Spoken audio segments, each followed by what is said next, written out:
Hello and welcome. I'm so glad you're here with me tonight. Find a comfortable position wherever you are. Let your shoulders drop, release any tension you might be holding in your jaw, and take a slow, deep breath. Hold it for just a moment, then now let it go. Tonight we're going on a journey together, a peaceful exploration into one of the most beautiful and fundamental concepts in all of mathematics. We're going to discover how polynomials, these elegant mathematical expressions, are woven into the very fabric of our universe. But don't worry if mathematics hasn't always been your favorite subject. Tonight there are no tests, no pressure, no rushing. We're simply going to wander through ideas together, at a pace that feels calm and natural. Think of this time as a gift you're giving yourself, a chance to let your mind drift through the cosmos of mathematical thought, to see patterns and connections that have been hiding in plain sight all along. The essence of exponential growth reveals itself not as a sudden eruption but as a patient accumulation, a quiet doubling that transforms everything in its wake. When we speak of exponential functions, we're describing relationships where the rate of change itself changes, where the acceleration becomes part of the story being told. Consider the simplest form. A quantity grows by a constant percentage each time period. If you begin with $1 and it doubles every year, after 10 years, you don't have $10. You have over 1,000. The money doesn't grow by the same amount each year. It grows by the same proportion. In year 1 you gain $1. In year 2 you gain 2. In year 3 you gain 4. The growth accelerates not because the rate changes, but because the growth applies to an increasingly larger foundation. This pattern appears everywhere in nature. Bacteria in a petri dish don't increase by constant numbers. The population that doubles every hour will grow from one organism to 2, then 4, then 8, then 16. By noon, starting from a single cell at midnight, you have 4,000 billion cells. The mathematics seems almost violent in its progression, yet it emerges naturally from the simplest rule: divide and multiply. The mathematical expression that captures this behavior involves a special number, one that appears so frequently in nature that it earned its own letter. We call it e, approximately equal to 2.71828. This isn't arbitrary. This number emerges when you ask a specific question. If growth happens continuously, rather than in discrete jumps, what rate of acceleration describes the most natural growth pattern? To understand why e matters, imagine putting money in a bank. The interest rate is 100% per year. If the bank compounds annually, you double your money. But what if it compounds twice yearly? The bank pays 50% every 6 months, applied twice. The compound interest teaches us something profound. The more frequently the compounding occurs, the more money you end up with. Compound quarterly, and you get more still. Compound monthly, more again. As the compounding frequency approaches infinity, the amount approaches a limit. That limit involves e. The expression that describes this process uses e raised to a power. When we write e to the power of x, we mean e multiplied by itself, x times. But with a twist. X doesn't have to be a whole number. If x equals 1, the result is approximately 2.718. If x equals 2, it's approximately 7.389. If x equals 3, it's approximately 7.389. If x equals 3, it's approximately 20.086. The values climb rapidly. In a general exponential function, we might write the quantity at time t as starting amount multiplied by e, raised to the power of k times t, where k determines how fast the exponential growth, or decay, happens. If k is positive, the quantity grows. If k is negative, it shrinks. The larger the absolute value of k, the faster the change. This framework appears in radioactive decay. Uranium decays at a rate such that half of any sample vanishes every 4.5 billion years. This isn't random destruction of each atom at random moments. Rather, the probability of any atom decaying follows an exponential pattern. A sample loses atoms continuously, with the rate of loss proportional to how many atoms remain. Half as many atoms means half as many decays per second. The medical world uses exponential decay constantly. A drug enters your bloodstream and your liver metabolizes it. The rate at which your body eliminates the drug depends on how much drug remains in your blood.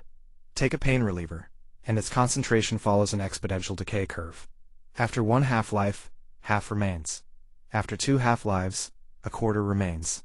After 3, an eighth. This is why dosing schedules space out medications. You wait for your body to eliminate most of the previous dose before adding more. Disease spread also demonstrates exponential behavior, though people often misunderstand it. Early in an outbreak, when few people are infected, each infected person might infect 3 others. Those 3 infect 3 each, creating 9 infections, then 27, then 81. In the early exponential phase, cases appear to multiply by a constant factor each day or week. This is exponential growth in its clearest form. Yet exponential growth never continues forever. Eventually some constraint emerges. In disease spread, people recover, develop immunity, or change behavior. In resource consumption, supplies run out or costs become prohibitive. In population growth, food becomes scarce or waste accumulates. The exponential phase gives way to something else, often a pattern that climbs steeply at first, then flattens into a plateau. This transition from exponential to plateau follows a different mathematical form entirely. The logistic function describes it: growth that starts exponential, but gradually slows as it approaches a maximum. The curve has a characteristic S shape, steep in the middle, gentle at both ends. It's the shape of adoption curves for new technologies, the spread of rumors through populations, and the saturation of markets. The mathematics of exponential functions becomes more interesting when we consider combinations. If 2 exponential processes act together, the result isn't simply the sum of 2 individual exponentials. Instead, the mathematics compounds in subtle ways. Consider 2 substances being produced simultaneously, each growing exponentially, but at different rates. Together, the faster-growing one eventually dominates, and the mixture's behavior comes to resemble that faster exponential process alone. This principle governs much of physics. A hot object cooling in a room, temperature environment loses heat through its surface. The rate of heat loss depends on the temperature difference. As the object cools toward room temperature, the driving force for heat loss diminishes. The temperature difference shrinks exponentially. This is Newton's law of cooling, and it explains why hot coffee cools quickly at first, but then warms up more slowly as it approaches room temperature. The inverse process, exponential growth, can be deceptively difficult to perceive. When something grows exponentially, the absolute growth during each period keeps increasing, even if the percentage growth stays constant. A population growing at 5% per year seems moderate when the population is 1 million, adding 50,000 people that year, but that same 5% applied to 10 million adds 500,000. The percentage is identical, yet the raw number scales with the growing population. This creates a psychological challenge. Humans intuitively understand linear growth. If your salary increases by $5,000 each year, you can plan around it. But exponential growth is harder to grasp.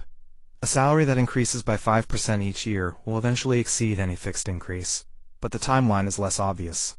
After 14 years, a 5% annual increase compounds to approximately a doubling. Few people quickly perceive that 10% compounds to doubling in roughly 7 years.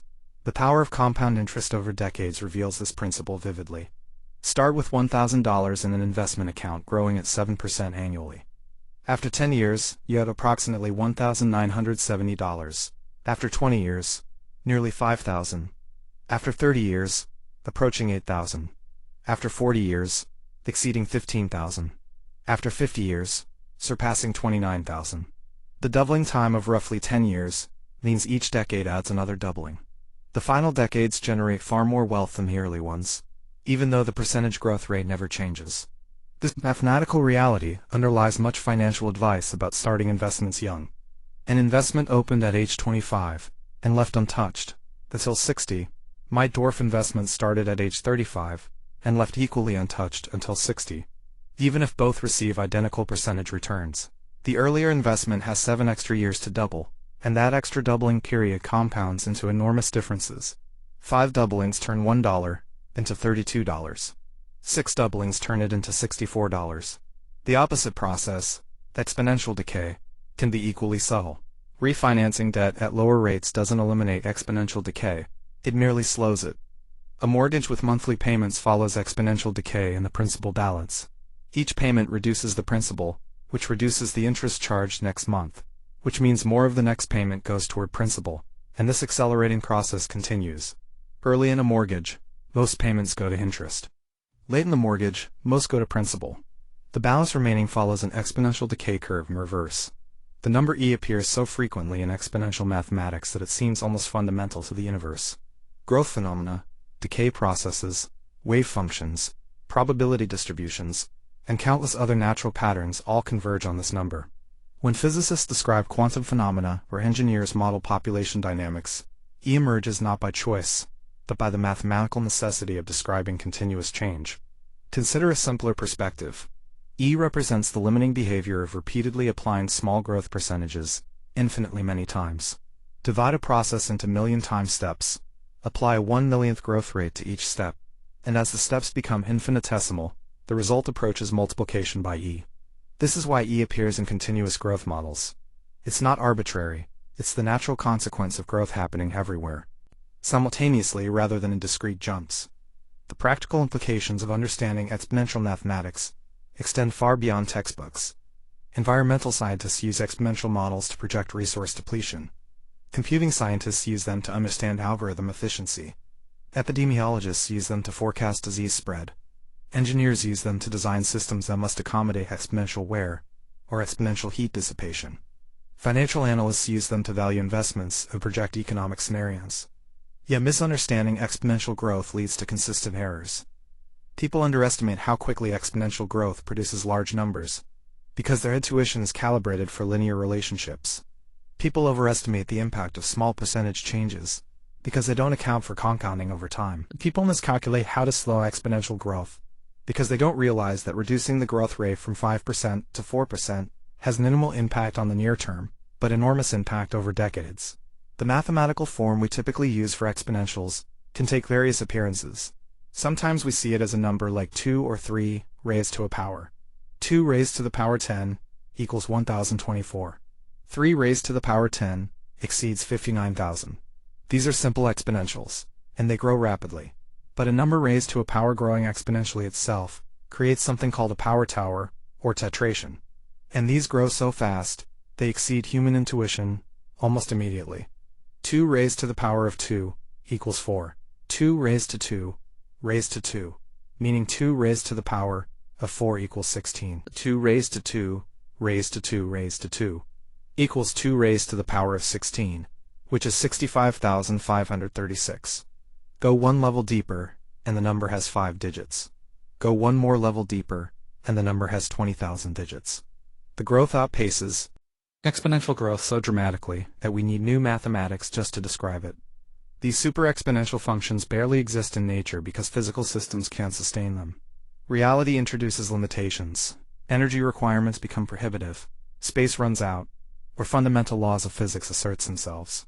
But mathematically we can explore them. They reveal the incredible diversity of growth patterns possible when we move beyond linear relationships. In the real world, the exponential models work best when constraints are minimal, and the process hasn't yet reached its limits. The company's growth might follow exponential expansion for years, before market saturation forces a transition to linear or declining growth. Technological adoption often follows exponential curves for early believers, but then transitions to slower growth as the easy conversions are exhausted. The viral video might see exponential growth in views for hours or days before engagement plateaus. Understanding the life cycle of exponential phenomena helps predict when growth will slow.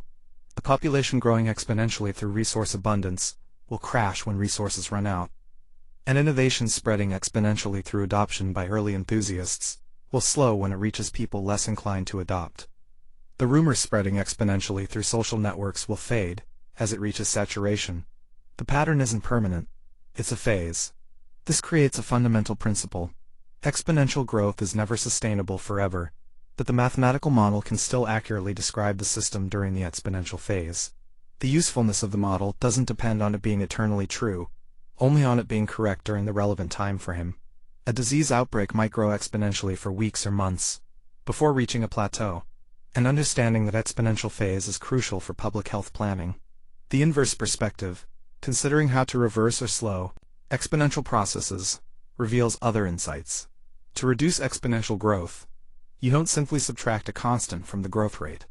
If something grows at 5%, and you want it to grow at 4% instead, you've only reduced the growth rate by 1 percentage point, not by 1% of the growth rate. The factor controlling exponential growth is multiplicative, not additive.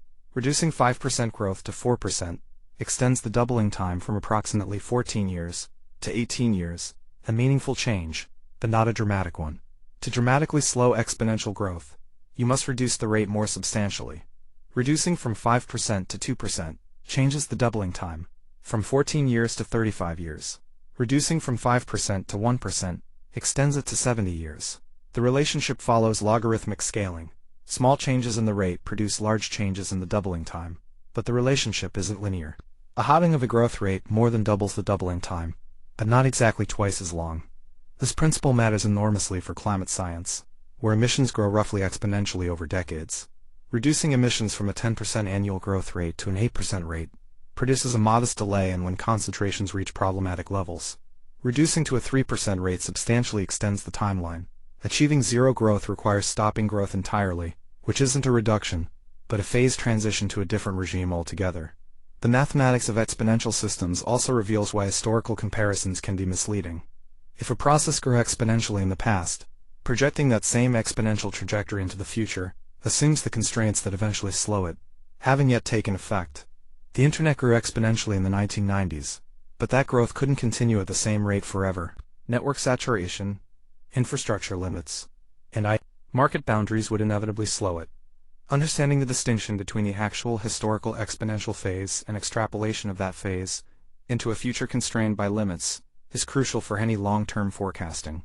The exponential mathematics also reveals the concept of doubling time. A simple but powerful idea. Any exponential process has a characteristic time in which the quantity doubles. For bacterial growth under ideal conditions, this might be minutes. For human population, it's measured in decades. For certain radioactive isotopes, it's measured in millennia. The doubling time encapsulates everything important about the exponential process's speed. Once you know the doubling time, you can project forward. After 2 doublings, the quantity is 4 times larger. After 3 doublings, 8 times. After 10 doublings, over 1,000 times. Conversely, for decay processes, we speak of half-lives. A quantity decays to half its value in 1 half-life, to a quarter in 2, to an eighth in 3. The progression is identical to doubling, just in reverse. After 10 half-lives, only 1/1000th remains. This concept applies to everything from nuclear decay, to drug metabolism, to the fading of rumors in social networks. The practical implications extend to planning and preparation. If a crisis follows an exponential growth curve, and you know the doubling time, you can calculate when response capacity must increase. If cases are doubling every few days, and your hospital can currently handle 1,000 cases, doubling capacity once extends operations by merely 1 doubling time. You must quadruple capacity to extend it by 2 doublings. The exponential growth means that merely matching the growth rate results in being perpetually behind. You must exceed it to catch up. This mathematical reality confronted societies during pandemic surges. Public health systems operating near capacity early, and an outbreak discovered that small increases in capacity proved inadequate when exponential growth continued. The only solution was either reducing the growth rate itself, slowing spread through interventions, or accepting that available resources would become overwhelmed. There is no middle path once exponential growth takes hold. Either you reduce the rate of growth, or you accept that some exponential doubling will occur despite your efforts. The beauty of exponential mathematics lies partly in its simplicity, and partly in its counterintuitive power. A single parameter, the growth rate, determines everything about how the system evolves. Yet that simplicity produces behaviors that challenge human intuition. We underestimate exponential growth consistently, because we evolved thinking in linear terms. We evolved in environments where doubling rarely happened on timescales shorter than generations. Our brains are not well calibrated for processes that double in weeks. This gap between mathematical reality and human intuition explains many historical surprises. The rapid spread of the internet seemed sudden, yet it followed exponential growth laws that were entirely predictable in retrospect. The accumulation of carbon dioxide in the atmosphere seemed gradual, until exponential growth combined with a long atmospheric lifetime produced rapid climate change. The acceleration of technological change often feels sudden, because exponential acceleration is inherently steep. The mathematics also illuminates why efforts to control exponential processes often face perception problems. Early interventions seem ineffective, because the numbers are small. Double the infections on day 1, and the outbreak still looks manageable. Double again on day 2, and it still seems small. That exponential growth means doubling times of a few days lead to overwhelming numbers within weeks. Early action prevents not dramatic visible improvements, but the invisible prevention of eventual massive growth. Interventions preventing 90% of growth are almost invisible in their effects, yet produce enormous downstream benefits. The inverse problem also challenges intuition. When a process is decaying exponentially, improvement seems slow and tedious. Reducing something by half feels significant. The reducing by half again gets you to a quarter, and reducing by half again to an eighth. The exponential process means you must apply repeated halvings to approach zero. then progress gets visually slower even as the process continues mathematically. This makes exponential decay challenging to control in practice. You must maintain consistent effort over many half-lives to approach completion. This principle applies to everything from eliminating invasive species to decontaminating polluted sites. A first cleaning removes half of some contaminant. A second removes half again, leaving a quarter. A third removes half of that, leaving an eighth. Each cleaning requires similar effort, yet the visible progress decreases.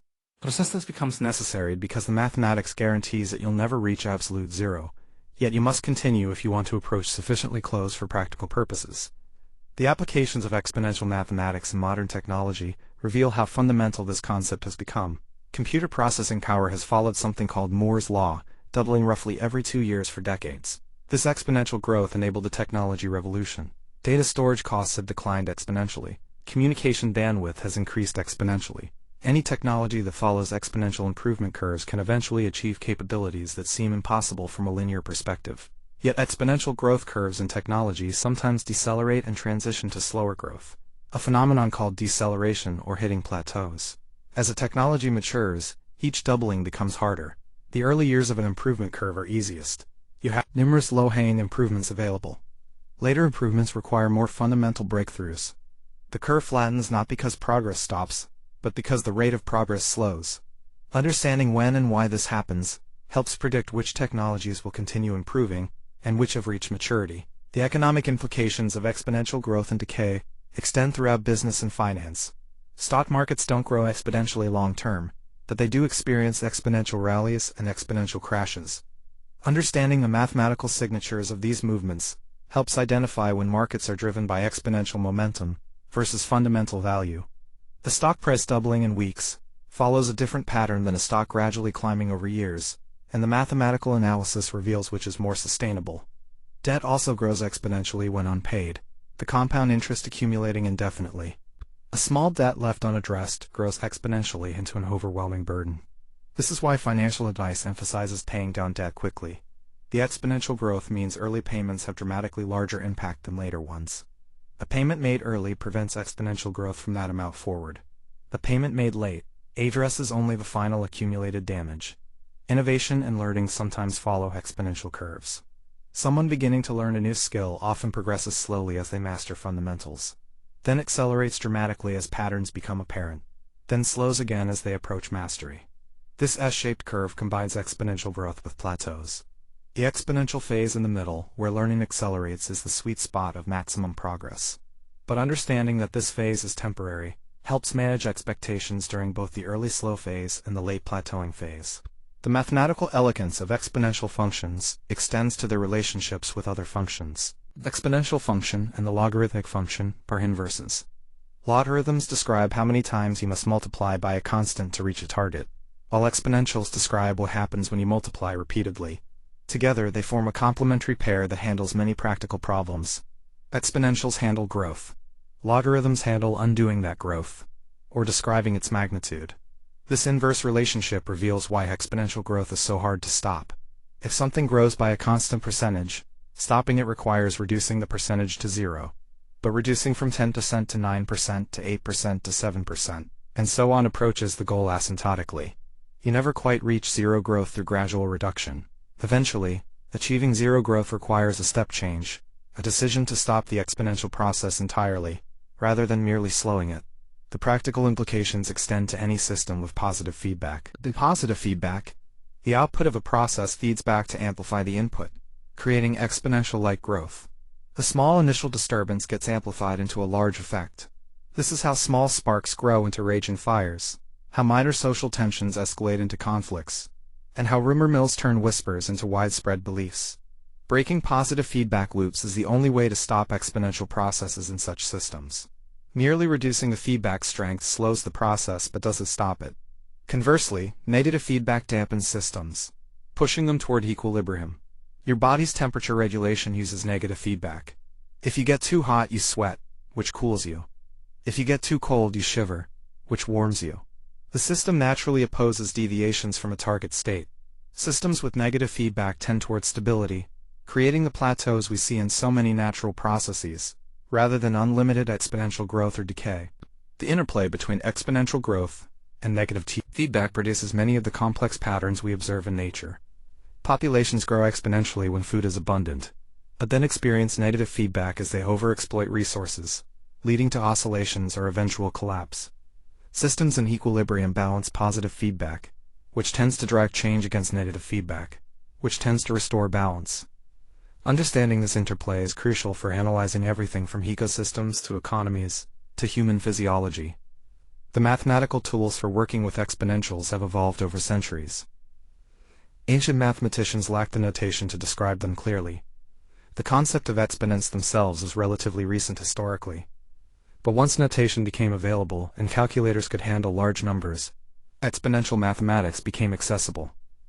The invention of logarithms in the 17th century transformed exponential problems into addition problems, making calculations tractable. The development of computers made it possible to simulate exponential systems and explore their long-term behavior. Modern exponential mathematics extends far beyond simple functions raised to powers. Differential equations that describe how quantities change over time often produce exponential solutions. A system where the rate of change is proportional to the quantity itself will evolve exponentially. This principle appears everywhere. Charging capacitors in electrical circuits, chemical reactions with first-order kinetics, cooling objects, and many biological processes all follow exponential mathematics, because the rate of change is proportional to the current state. This principle of proportional change is so common that it forms the basis of natural mathematics. Systems described by proportional relationships naturally solve into exponentials. This is why exponential functions appear so universally, not because nature prefers exponentials, but because proportional change is ubiquitous. Proportional change produces exponential mathematics. The limit of exponential growth is infinity. The systems never quite reach it. They approach asymptotic limits, where growth becomes vanishingly small. A radioactive sample never completely decays. The probability of finding a remaining nucleus approaches zero, but never reaches it. A cooling object never quite reaches room temperature. The rate of heat loss approaches zero, as the temperature difference vanishes. These limiting behaviors reveal the deep structure of exponential processes. Understanding exponential mathematics provides tools for thinking clearly about growth and change in our world. It explains why early action on slow-growing problems is so valuable. Exponential growth is relentless, and preventing one doubling early prevents all subsequent doublings. It explains why slowing exponential growth is often more important than stopping it. A reduction in the growth rate extends timelines dramatically. It explains why compound interest generates wealth, and why ignoring exponential processes leads to surprise and crisis. The story of exponentials is ultimately the story of growth and change, of how small beginnings accumulate into large consequences, of how steady processes produce dramatic effects. It's a story written throughout nature, from the smallest bacterial colony to the largest galactic systems, from the fastest decaying isotopes to the slowest cooling stars. Grasping the mathematics of exponentials grants insight into the fundamental workings of our changing world, turning the surprise of exponential growth into understanding, the shock of exponential decay into predictable process. Part 11. You find yourself standing at a peculiar crossroads in the architecture of exponentials. Everything you've learned until now has been building towards something larger, something that requires you to think not just about numbers growing, but about the nature of growth itself when it becomes self-referential, when it begins to feed upon its own momentum. Consider for a moment what happens when you have a number, and you decide to raise it to a power. You've seen this before. 2 raised to the third power is 2, multiplied by itself 3 times, which gives you 8. 3 raised to the fourth power is 3 multiplied by itself 4 times, yielding 81. These are straightforward. You have a base, you have an exponent, and you get a result. But now imagine something more intricate. Imagine taking 2, raising it to the power of 2, and then taking that entire result and raising it to the power of 2 again. 2 raised to the second power gives you 4. 4 raised to the second power gives you 16. So you end up with 16. This is called a tower of exponentials, or sometimes a power tower, and it's where things start to become genuinely strange. Let's think about this more carefully.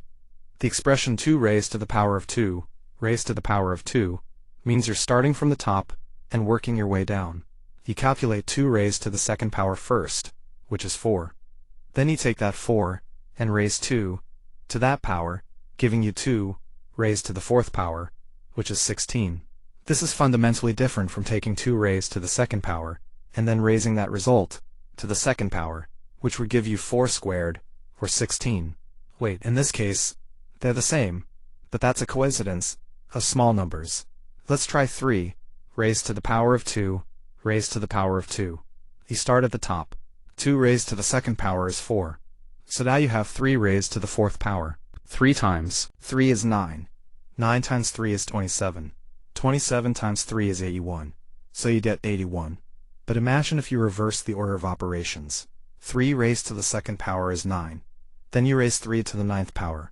3 to the ninth power is 3 multiplied by itself. 9 times 3 is 9. 9 times 3 is 27. 27 times 3 is 81. Wait, that's still 81? No, I made an error. Let me recalculate. 3 to the ninth power means starting with 3 and multiplying by 3 80 more times. 3 times 3 is 9. 9 times 3 is 27. 27 times 3 is 81. 81 times 3 is 243. 243 times 3 is 729. 729 times 3 is 2,187. 2,187. 2,187 times 1,561.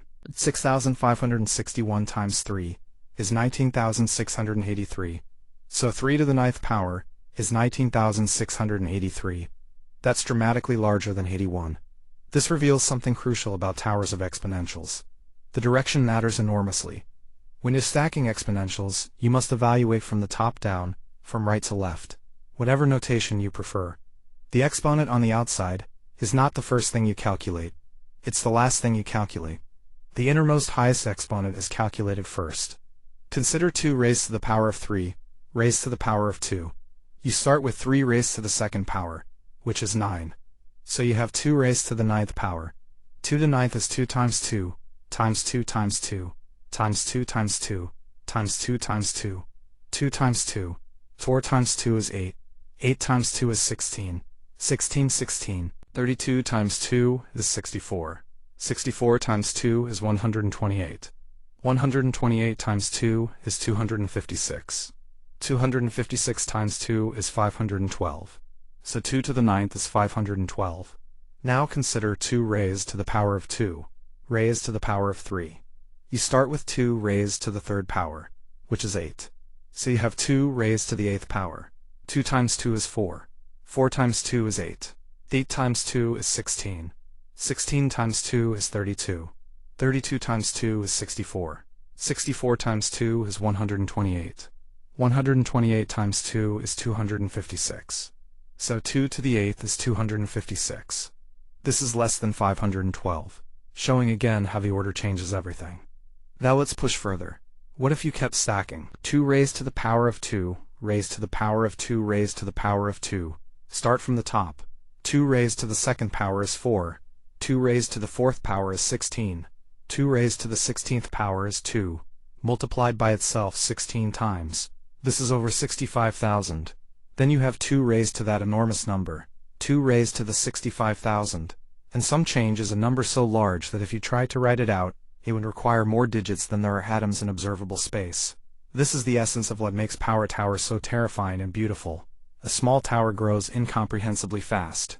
The tower of just 5 twos creates a number that has more digits than atoms in the universe. A tower of 6 twos is so monumentally large that there's essentially no meaningful way to conceptualize it in human terms.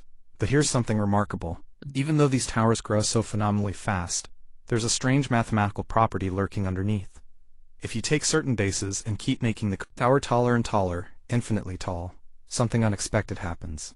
The value approaches a limit. It converges. Consider the tower of twos extended infinitely upward. You might think this would just keep growing forever, spiraling toward infinity. But it doesn't. There's a specific number that this infinite tower approaches, and it's approximately 1.441. This is a finite number. An infinite tower of twos equals something you could actually write down, something less than 2. This seems paradoxical. How can an infinite tower of exponentials settle into a finite value? The key lies in understanding what happens as you add more and more layers to the top of the tower. Imagine you're working backward. If you have an infinite tower of twos, and you're looking at the top of that tower, the part above the first 2 is also an infinite tower of twos. This is the self-referential nature that makes this work. If you call the value of an infinite tower of 2's x, then x must satisfy the equation x equals 2 raised to the power of x. You're looking for a value where if you put it in the exponent position and raise 2 to that power, you get the same value back. That's a fixed point. That's a number that doesn't change when you apply the exponential operation. To find this value, you need to think about what numbers satisfy 2 raised to the power of x equals x. When you graph the function 2 raised to the power of x, it's an exponential curve that starts near 0 for negative x values, and curves upward steeply for positive values. When you graph the line x itself, it's just a straight line to the origin, with slope 1. These two curves intersect at a point, and that intersection is your answer. For the base 2, this intersection happens at approximately 1.177. For larger bases, the fixed point moves to the right. For base 3, the infinite tower converges to approximately 1.17. No wait, let me reconsider. For base 3, you're solving 3 raised to the power of x equals x. This intersection happens at a much larger value. The remarkable thing is that for any base greater than 1 but less than or equal to e raised to the power of 1 divided by e, where e is that famous mathematical constant, 2.718 something, an infinite tower actually converges. The base e to the power of 1 divided by e is approximately 1.444. So if your base is between 1 and 1.444, a tower going infinitely high will settle into a finite value. But if your base is larger than 1.444, the story changes completely. The tower diverges. It grows without bound. An infinite tower of 3's, for instance, doesn't converge to a finite value. It diverges to infinity. This creates a beautiful boundary in mathematics. There's a critical base, e raised to the power of 1 divided by e, that marks the threshold between convergence and divergence. Below it, infinity tames itself. Above it, infinity runs wild. Let's think about why this matters. In nature and in human systems, we see power towers all the time, though we don't usually recognize them. When you have a process that's feeding back on itself, when the output becomes the input, you're potentially creating a tower structure. The population where each organism produces a number of offspring, and those offspring produce offspring of their own, creating a branching structure. A financial system where returns generate more investment, which generates more returns. A social network where connections beget more connections. Understanding whether you're below or above that critical threshold becomes crucial. Are you in the regime where things eventually stabilize, or are you in the regime where things spiral toward infinity? Mathematics gives you a framework for understanding this. Now, there's another layer to all of this. We've been talking about towers where you use the same base repeatedly, but what if you varied the bases? What if you had 2 raised to the power of 3, raised to the power of 5, raised to the power of 7? The analysis becomes more complex, but the principle remains. You're still evaluating from the top down, and the contributions of the upper layers dominate. There's also the question of what happens if you allow non-integer exponents in your tower. 2 raised to the power of 2.5, for instance. 2 raised to the second power is 4. 2 raised to the third power is 8. 2 raised to the 2.5 power is somewhere between 4 and 8, closer to 8, because 2.5 is closer to 3 than to 2. More precisely, 2 raised to the 2.5 power is 4 times the square root of 2, which is approximately 5.65. But now if you're working with towers of non-integers, the convergence behavior becomes even more intricate. There's something philosophically interesting happening here. You started this entire journey with simple counting. 1, 2, 3. Then you moved to addition, repeated addition, becoming multiplication. Then you moved to multiplication, repeated multiplication becoming exponentiation. Then you moved to exponentiation, repeated exponentiation, becoming towers. And at each step, the growth becomes more dramatic. But somehow, wrapped inside this machinery of ever-accelerating growth, there are these pockets of stability, these fixed points and convergent towers where infinity binds itself. It's like climbing a mountain where each successive slope is steeper than the last. But in certain configurations, the mountain levels off. You reach a plateau, not because you've stopped climbing, but because of the intricate balance of the rules governing growth at that scale. Power towers also appear in some unexpected mathematical contexts. They're connected to the Ackermann function, which is one of the first functions mathematicians created that grows faster than any primitive recursive function. The Ackermann function uses repeated operations at each level, creating growth that's not just exponential or tower exponential, but something more exotic still. Let's think about this more carefully. The Ackermann function takes two inputs, usually called m and m. When m is 0, the function becomes repeated addition, which is multiplication. When m is 2, the function becomes repeated addition, which is multiplication. When m is 2, the function becomes repeated multiplication, which is exponentiation. When m is 3, the function becomes repeated exponentiation, which is power towers. When m equals 4, you get into territory that doesn't even have a standard name. The function produces numbers so large that even describing them requires new notation. To give you a sense of scale, the Ackermann function of 4 and 2 produces a number so large that it makes previous examples look quaint. It's a tower of exponentials, but of a specific kind that has been calculated to have more digits than atoms in the universe. And that's already at one of the smallest interesting inputs. The Ackermann function demonstrates a principle that becomes increasingly important as you move deeper into advanced mathematics. Growth can always be faster. No matter what operation or function you create, you can always define something that grows faster still. There's no ultimate speed limit on growth in mathematics. The landscape extends forever, each new level of operation dwarfing the previous one. This connects back to our conversation about infinity. Infinity isn't a number. It's a concept describing the absence of bound. But there are different flavors of infinity, different speeds at which you can approach boundlessness. The cardinality of the natural numbers is one infinity, denoted aleph null. The cardinality of the real numbers is a larger infinity. And you can keep building larger infinities still. Power towers sit in this curious middle ground.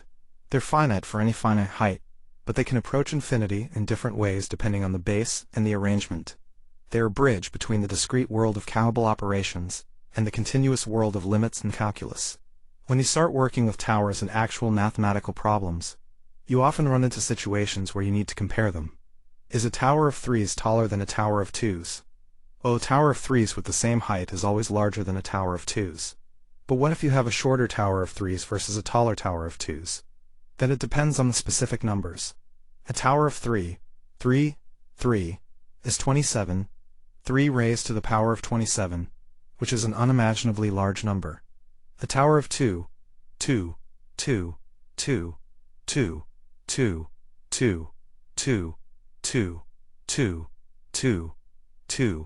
is also unimaginably large, though the specifics matter. This brings us to another important concept: notation. When numbers get this large, standard numerical notation breaks down. You can't write them out. You can't compute them on a computer at any reasonable amount of time.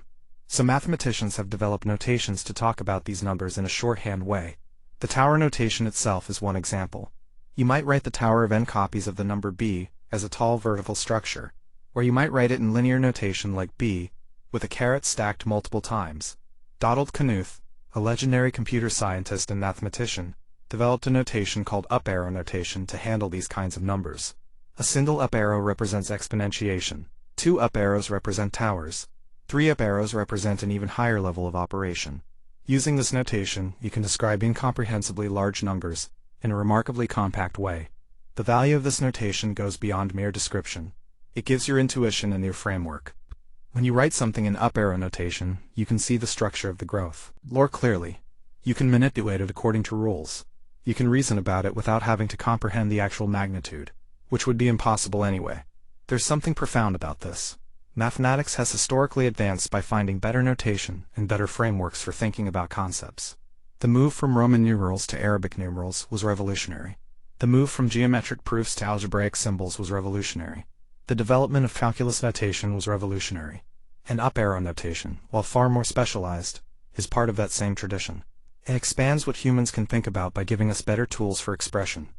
Power towers also appear in problems involving computer science and computational complexity. The time it takes for certain algorithms to run can be described using tower-like growth. You might have an algorithm that takes 2 raised to the power of 2, raised to the power of n steps to complete. This is a tower whose height is proportional to the input size. Even for modest values of n, this becomes impossible to compute in any realistic time frame. This is where computer science and pure mathematics intersect with practical concerns. If you're designing a system that needs to process data, understanding whether your algorithm has tower-like growth is crucial. It might be theoretically correct, but practically unusable. Sometimes the challenge isn't in proving something is possible, it's in finding an algorithm that's fast enough to actually compute it. There's also the question of convergence from a different angle. We talked about infinite towers converging or diverging based on the base. But there are other kinds of convergence questions you might ask. If you have a sequence of towers, each one slightly different from the last, does the sequence of values converge to some limit? For instance, consider the sequence where the first term is 2, the second term is 2 raised to the power of 2, the third term is 2 raised to the power of 2 raised to the power of 2, and so forth. Does this sequence converge to anything? Well, we already know it doesn't converge in the normal sense. The terms keep growing without bound, but we could ask different questions about how fast it grows, what kinds of asymptotic behaviors it exhibits, or consider a different sequence: 2, 2, plus 1/2, 2, plus 1/2, 2, plus 1 and fourth, and so forth. This is a classic series that converges to a specific number. Now imagine you had similar series but with exponential terms, instead of additive terms. The mathematics becomes far more intricate, but the fundamental questions remain. Power towers also connect to some classical problems in mathematics. One famous problem is called the Collatz conjecture, or the 3n plus 1 problem. You start with any positive integer. If it's even, you divide it by 2. If it's odd, you multiply by 3, and add 1. You repeat this process. The conjecture states that no matter what starting number you pick, you'll eventually reach 1.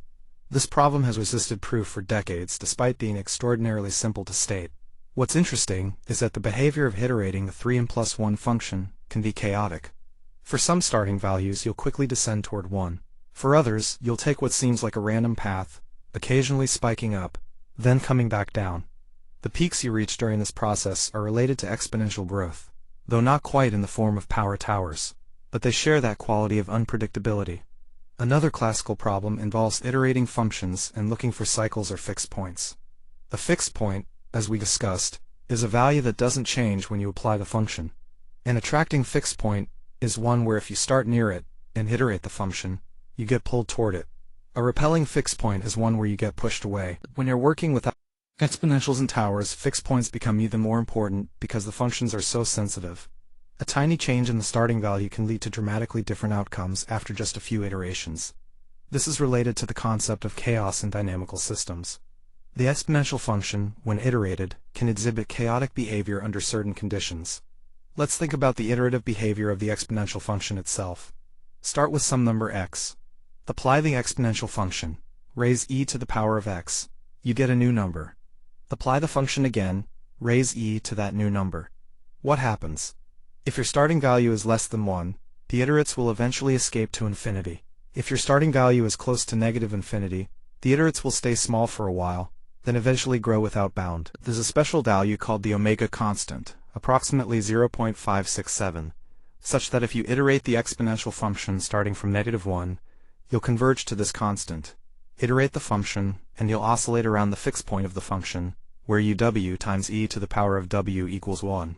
These kinds of dynamical behaviors are endlessly fascinating and have applications across science and engineering. Understanding how iterative systems behave is crucial in control theory, in predicting population dynamics, in understanding climate models, and in countless other domains.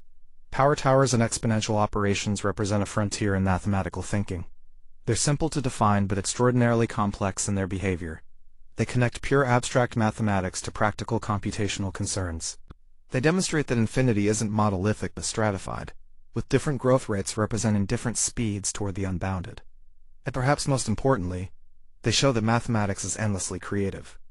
Just when you think you've understood growth, you can define operations that grow faster.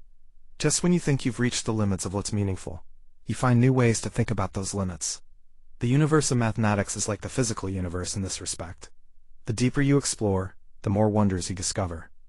As you continue your mathematical journey, you'll encounter power towers again and again, sometimes explicitly, sometimes hidden in the structure of other problems. You'll learn more notation, more techniques, more ways of thinking about and manipulating these towers. But the core insight remains. There's incredible beauty and complexity wrapped up in the simple idea of taking a number and raising it to a power, then doing it again and again, forever.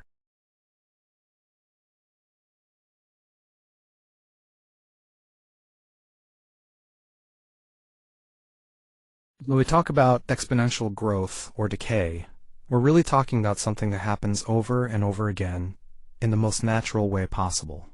Imagine you're in a garden where each plant produces 2 seeds, and each of those seeds grows into a plant that produces 2 more seeds.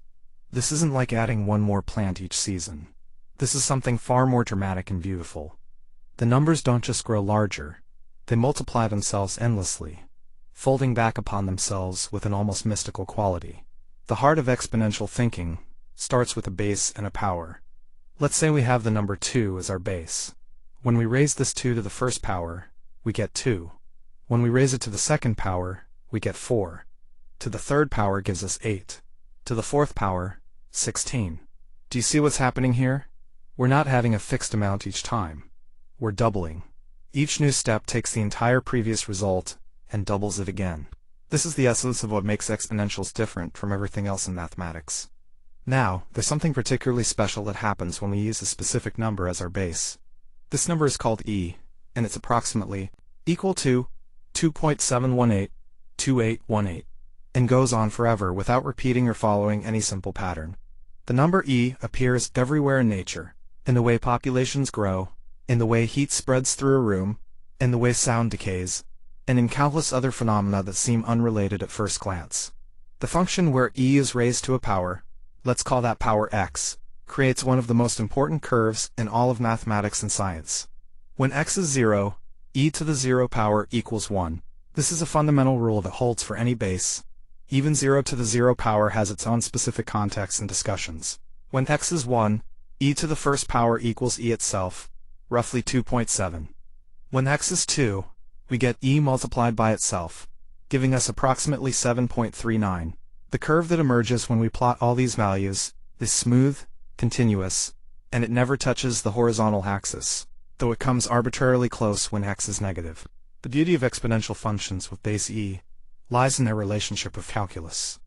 If you take the derivative of e raised to the power x, meaning you find the rate at which this function is changing at any of the given point, you get e raised to the power x back again.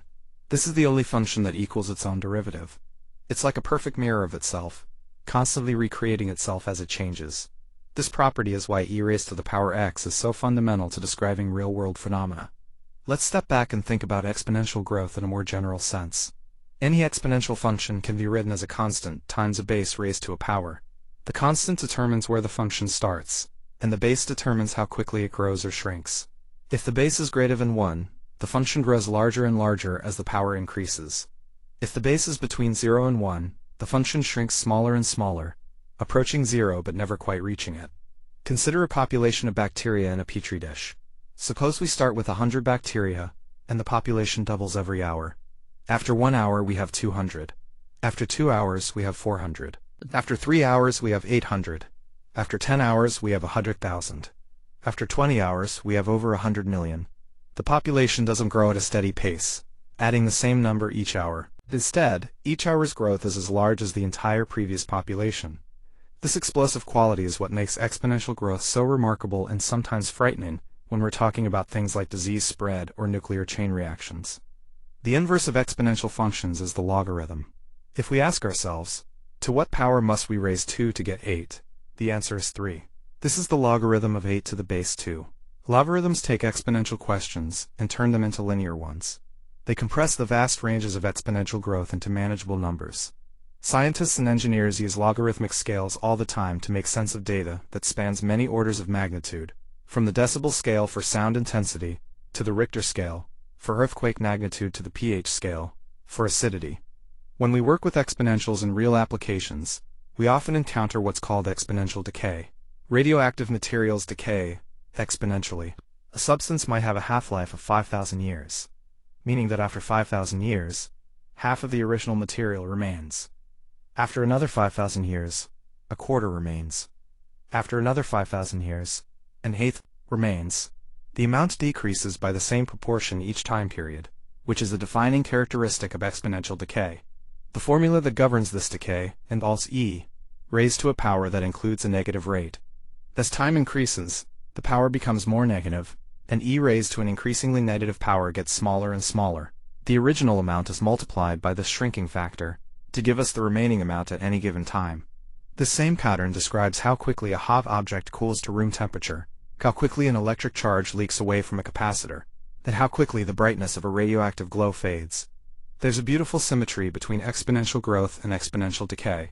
If something is growing exponentially with a doubling time of 5 years, then its inverse, its decay, will have in those same 5 years. The mathematics is the same, just with opposite signs. Nature seems to balance growth and decay in this elegant way. When we compound interest in finance, we're dealing with exponential growth. If you invest $1,000 at an annual interest rate of 5%, and the interest is compounded annually, that after 1 year, you have $1,050. After 2 years, you have $1,102.50. But wait, this is interesting. The second year's growth is larger than the first year's growth, even though the interest rate is the same. That's because you're earning 5% not just on the original 1,000, but on the 1,000 plus the 50 in interest from the previous year. As we compound more frequently, things become even more interesting. If we compound semi-annually, quarterly, monthly, or daily, the final amount grows, but it doesn't grow without limit. As the compounding happens infinitely frequently, we approach a limit. That limit is the original amount times e raised to the power of the interest rate, times the time. This is why he appears in financial mathematics, and why compound interest is fundamentally exponential. The number e itself deserves deeper contemplation. It can be defined as the limit of adding together an infinite series of fractions. Start with 1, then add 1 divided by 1, then add 1 divided by 1 times 2, then add 1 divided by 1 times 2 times 3, then 1 divided by 1 times 2 times 3 times 4, and so on, forever. The sum of this infinite series approaches e. This is called the Taylor series for e raised to the power x, evaluated at x equals 1. This series representation is powerful because it works even when x is negative, complex, or incredibly large. We can compute e raised to any power we want by using enough terms of the series until the number stabilizes to the precision we need. Computers use methods like this to calculate exponential values of high accuracy. Exponential functions appear in the shape of things we see every day. The curve of a chain hanging from 2 points is actually not a parabola, despite how it might look. It's a curve called a catenary, which is the shape of e raised to a power that involves the variable horizontally in a specific way. When you hang a chain or a rope or a cable, physics creates an exponential relationship between height and horizontal distance from the center point. In the realm of probability and statistics, exponential distributions describe the time between random events. If you're waiting for a bus that arrives randomly, the probability that you'll have to wait longer than a certain amount of time follows an exponential distribution. The key property is memorylessness. Knowing that you've already waited 5 minutes doesn't change the probability distribution for how much longer you have to wait. This is true only for exponential distributions, making them unique and powerful for modeling certain kinds of uncertainty. Exponential growth also appears in network effects. If a social network grows such that each user attracts a certain fraction of new users, and those new users also attract others at the same rate, then the network grows exponentially. The first person with a phone couldn't call anyone, but the second person with a phone could call the first. By the time hundreds of people had phones, the value of the network exploded. This exponential curve explains why certain technologies and platforms reach dominance so suddenly, seemingly appearing overnight after a long period of relative obscurity. The concept of half-life extends beyond radioactivity. In pharmacology, drugs decay in the bloodstream exponentially. The medicine might have a half-life of 8 hours, meaning that after 8 hours, half of the dose remains active in your body. After 16 hours, a quarter remains. After 24 hours, an eighth remains. This is why some medications need to be taken regularly at intervals, roughly matching their half-life, to maintain an effective level in the bloodstream. Exponential functions are also intimately connected to periodic functions through complex numbers. Using Euler's formula, e raised to the power of I times the number creates a rotation in the complex plane. The real and imaginary parts of this result are the cosine and sine of that number. This deep connection between exponential and trigonometric functions reveals an underlying mathematical unity that might not be obvious at first. It shows that growth and oscillation are, in some profound sense, the same phenomenon viewed from different angles. When we talk about the rate of change of exponential functions, we return to the derivative. For a general exponential function, with base b raised to the power x, the derivative is the natural logarithm of b times b raised to the power x. The natural logarithm is the logarithm to the base e. This is why e is so special and fundamental. The exponential function with base e has the simplest derivative, just itself, with no extra factor needed. All other bases need a correction factor, which is their logarithm. In differential equations, exponentials reign supreme. Many physical processes are described by equations where the rate of change of something is proportional to the amount of that thing.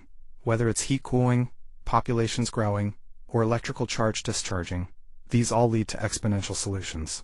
The differential equation saying that the derivative of y equals some constant times y has the solution where y equals a constant times e raised to the power of that constant times the variable. This is why you can barely avoid exponentials in physics, engineering, biology, and chemistry. The inverse process, integration, also connects beautifully with exponentials.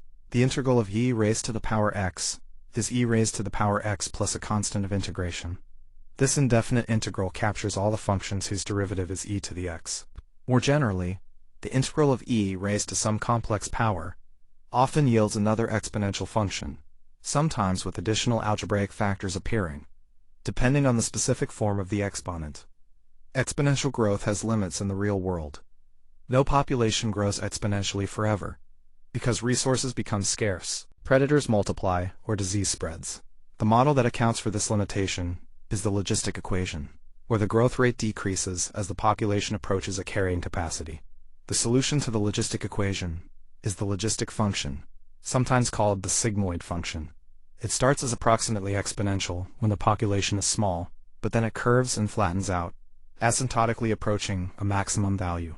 This S-shaped curve appears everywhere in nature and in human systems, from population growth to the adoption of new technologies, to the spread of information on social networks.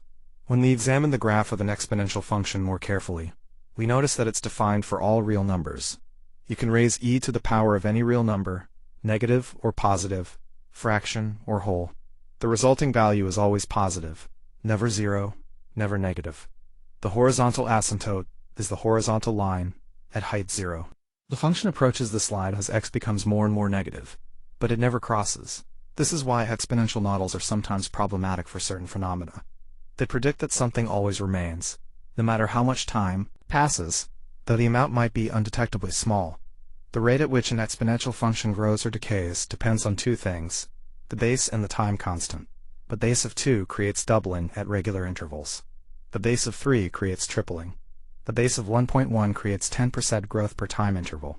These bases can all be converted into equivalent forms using e as the base, with an appropriate exponent that incorporates the growth rate.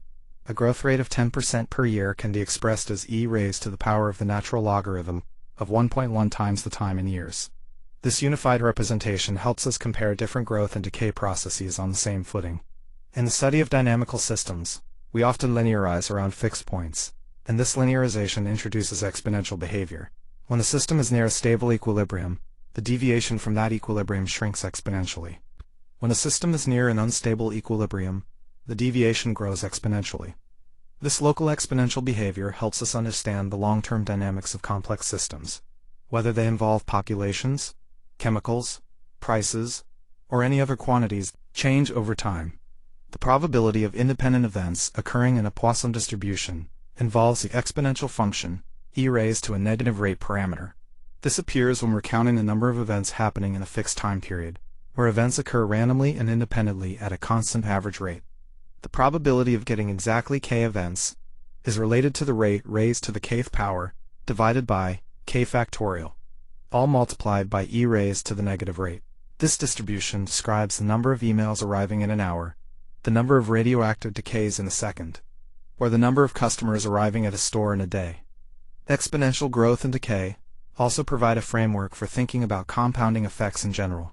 If some effect is proportional to the amount present, and this effect accumulates continuously, then exponential growth or decay follows. This could be financial interest, population growth, cultural influence spraying through a population, or even the quality of a product improving as more people use it, and feedback improves the design. The mathematical structure remains the same, even as the context changes dramatically. When we approximate exponential functions, we often use power series or polynomial approximations.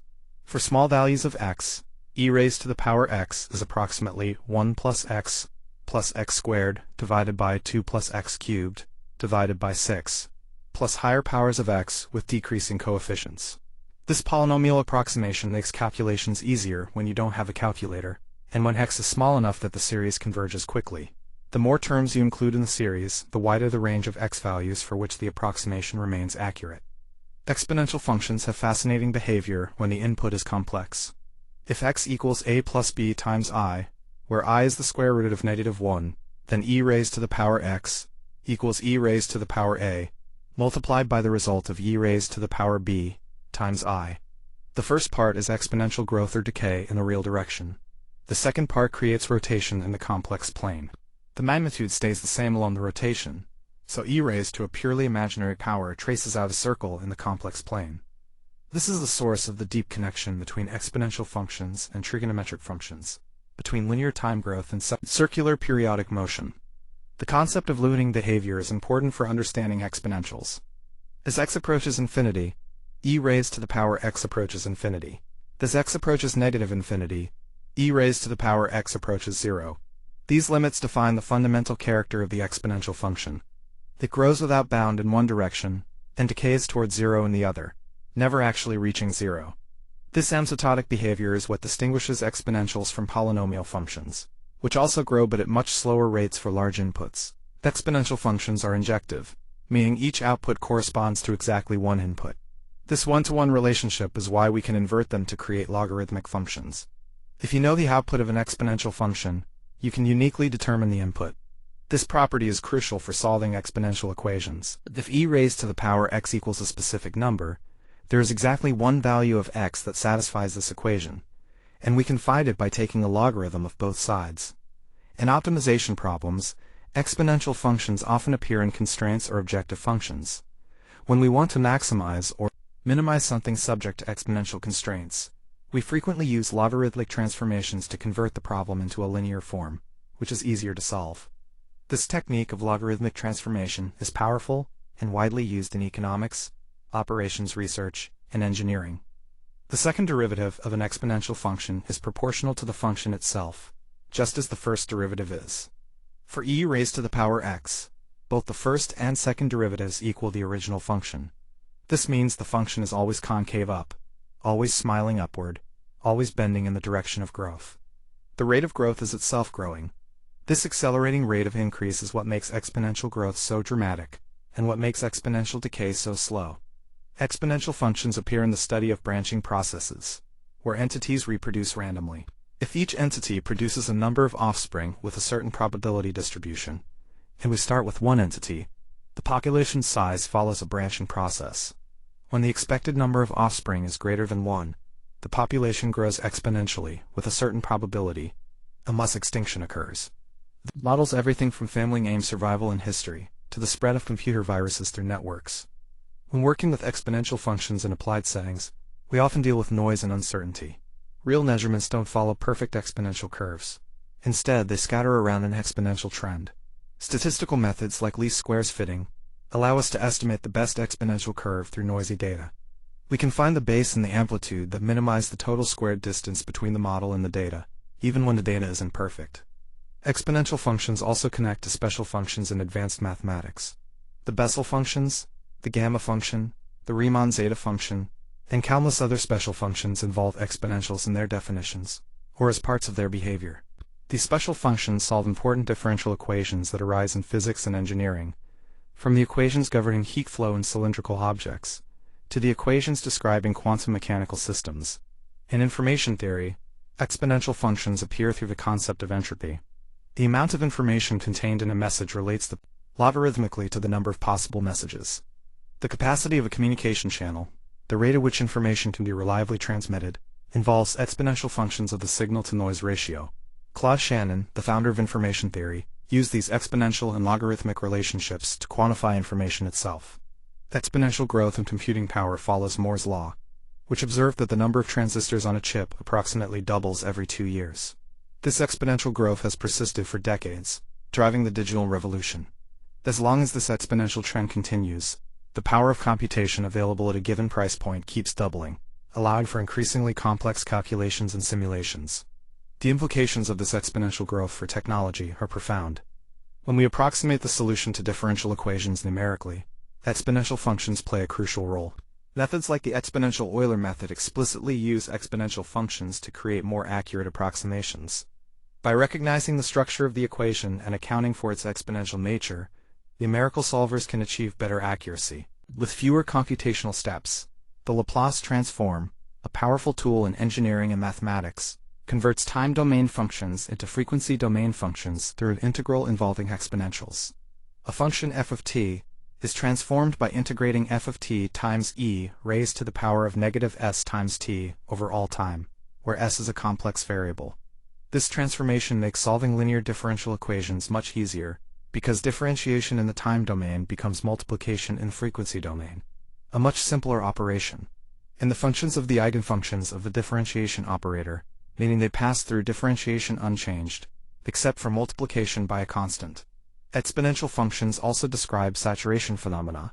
When a chemical reaction proceeds, the concentration of product grows exponentially until it reaches the solubility limit. When a market reaches saturation, sales growth slows from exponential to linear. When a learning process reaches a plateau, the improvement decays exponentially from a higher rate to nearly zero. Saturation curves combine exponential growth with a ceiling, creating the S-shaped logistic curves we see throughout nature and society. In biology, exponential functions govern enzyme kinetics at low substrate concentrations. The rate of an enzyme-catalyzed reaction grows approximately exponentially, with substrate concentration in certain regimes, until it saturates. The Michaelis-Menten equation describes this behavior more completely, but the exponential regime provides crucial intuition.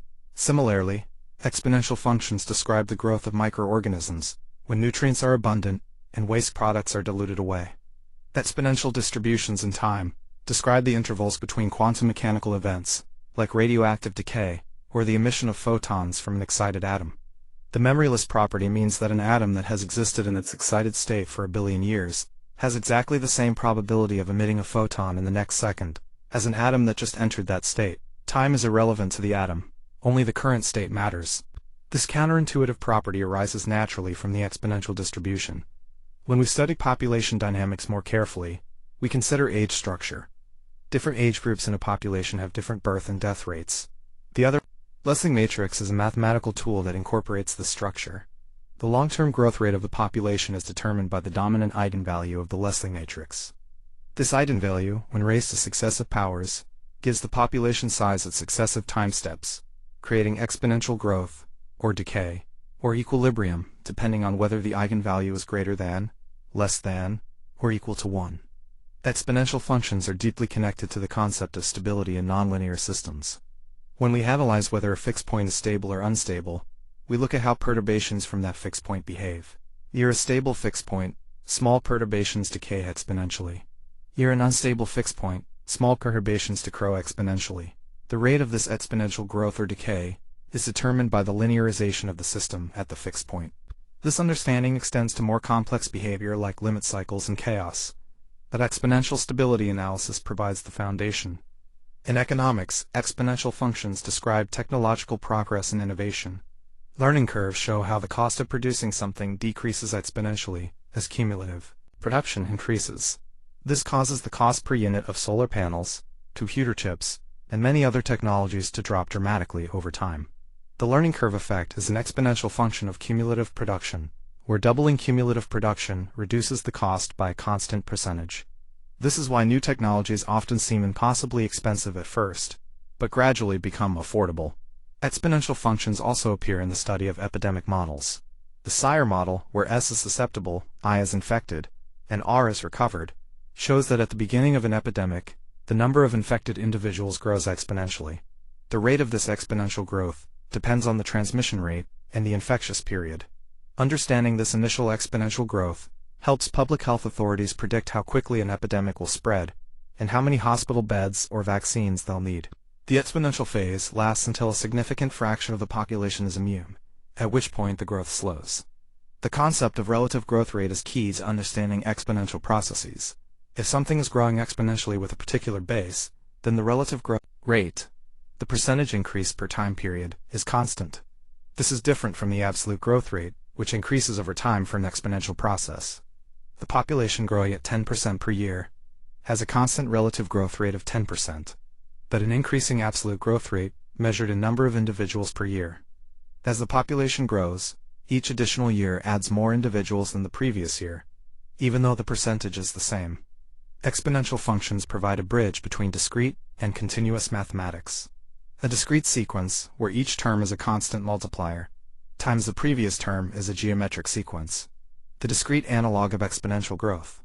As we take the continuous limit of a geometric sequence, with more and more frequent time steps, we approach an exponential function. This connection allows techniques from one domain to inform thinking in the other. The concept of half-life has a reciprocal, the doubling time. For exponential growth, the time required for something to double is constant, regardless of how much already exists. This doubling time is related to the growth rate by a simple formula. The natural logarithm of 2 divided by the growth rate. A growth rate of 7% per year corresponds to a doubling time of roughly 10 years. This means that something growing at 7% per year doubles every 10 years. This is why comparing exponential growth rates requires understanding the doubling or halving times they imply. Exponential functions are used in color perception and psychophysics. The human ear perceives loudness on the logarithmic scale, which is why we use decibels to measure sound intensity. The human eye perceives brightness similarly. This is why exponential functions describe the relationship between physical stimulus intensity and perceived sensation. A sound 10 times more intense doesn't seem 10 times louder to us. It seems somewhat louder according to a logarithmic relationship. This adapted perception allows our senses to handle the enormous range of possible stimuli, from the faintest whisper to a jet engine, from starlight to the sun. In chemistry and physics, activation energy and reaction rates follow exponential relationships described by the Arrhenius equation. The rate constant for a chemical reaction depends exponentially on the negative activation energy divided by the product of the gas constant and absolute temperature. This means that reaction rates can increase dramatically, with small increases in temperature. A rule of thumb is that reaction rates roughly double for every 10 degrees Celsius increase in temperature. This exponential temperature dependence is why cooking food faster at higher temperatures, and why chemical reactions are much faster at body temperature than at room temperature. Exponential functions also describe the decay of memory and forgetting in cognitive psychology. The forgetting curve shows that we forget exponentially with time after learning something. Shortly after learning, we forget very quickly. As more time passes, we forget more slowly. The initial steep decline flattens out into a gentle asymptote. This is why spaced repetition, reviewing material at exponentially increasing intervals, is so effective for learning and retention. By reviewing just before you're about to forget, you slow down the forgetting curve, and eventually maintain the memory with minimal reinforcement. The relationship between stimulus intensity and neural firing rate in sensory neurons often follows an exponential function, or a power function. Neurons don't fire at a constant rate as stimulus intensity increases. Instead, they show saturation, where further increases in stimulus produce diminishing increases in firing rate. This nonlinear response is essential for sensory adaptation and for allowing the nervous system to detect changes in stimuli, despite operating over enormous ranges of stimulus intensity. In finance, the volatility of asset prices relates to exponential functions through stochastic calculus. The Black-Scholes model for option pricing assumes that asset prices follow a geometric Brownian motion, where the logarithm of the price follows a random walk with a drift. The probability distribution for future prices is log normal, which involves exponential functions. The value of an option depends exponentially on the time to expiration, and the volatility of the underlying asset. These exponential dependencies drive option pricing and hedging strategies. Exponential functions appear in the study of turbulence and chaos. While chaotic systems are deterministic, they're extremely sensitive to initial conditions. This sensitivity often grows exponentially at first, with nearby trajectories diverging at an exponential rate. Lyapunov exponent quantifies this rate of divergence. A positive Lyapunov exponent indicates chaos. Trajectories diverge exponentially, making long-term prediction impossible despite the underlying determinism. This exponential sensitivity is what makes weather prediction, and many other complex systems so challenging. In acoustics and signal processing, exponential functions describe the decay of sound in a room. The reverberation time, the time for sound to decay to 1/millionth of its initial intensity, is related to the volume of the room and the absorptivity of the surfaces. Sound intensity decays exponentially with time in a room, determined by the acoustic properties of the space. This is why a shouting voice echoes in an empty cathedral, but is absorbed quietly in a heavily carpeted and curtained room. The mathematics of compound filters and signal processing often involves exponentials. A low-pass filter, allows low frequencies to pass while attenuating high frequencies. Attenuation often follows an exponential curve as a function of frequency, with the rate of attenuation depending on the filter order. These exponential roll-offs in frequency response are fundamental to understanding how signals are processed, from audio systems to communication channels to biomedical instruments. Exponential functions also describe the growth of variance and uncertainty quantification. As we predict further into the future using a model, the uncertainty in those predictions often grows exponentially. This is related to the sensitive dependence on initial conditions in chaotic systems. Even if we know the current state perfectly, uncertainty about tiny imprecisions in that state compounds exponentially into large uncertainty about future states. This is why weather forecasts become increasingly unreliable more than 2 weeks ahead. In nuclear physics, the chain reaction in a nuclear weapon or reactor involves exponential growth. Each fission event causes other atoms to fission, creating an exponential cascade if the system is supercritical. The rate of this exponential growth is extraordinarily fast, measured in microseconds. This rapid exponential growth is what makes nuclear power so concentrated and nuclear weapons so devastating.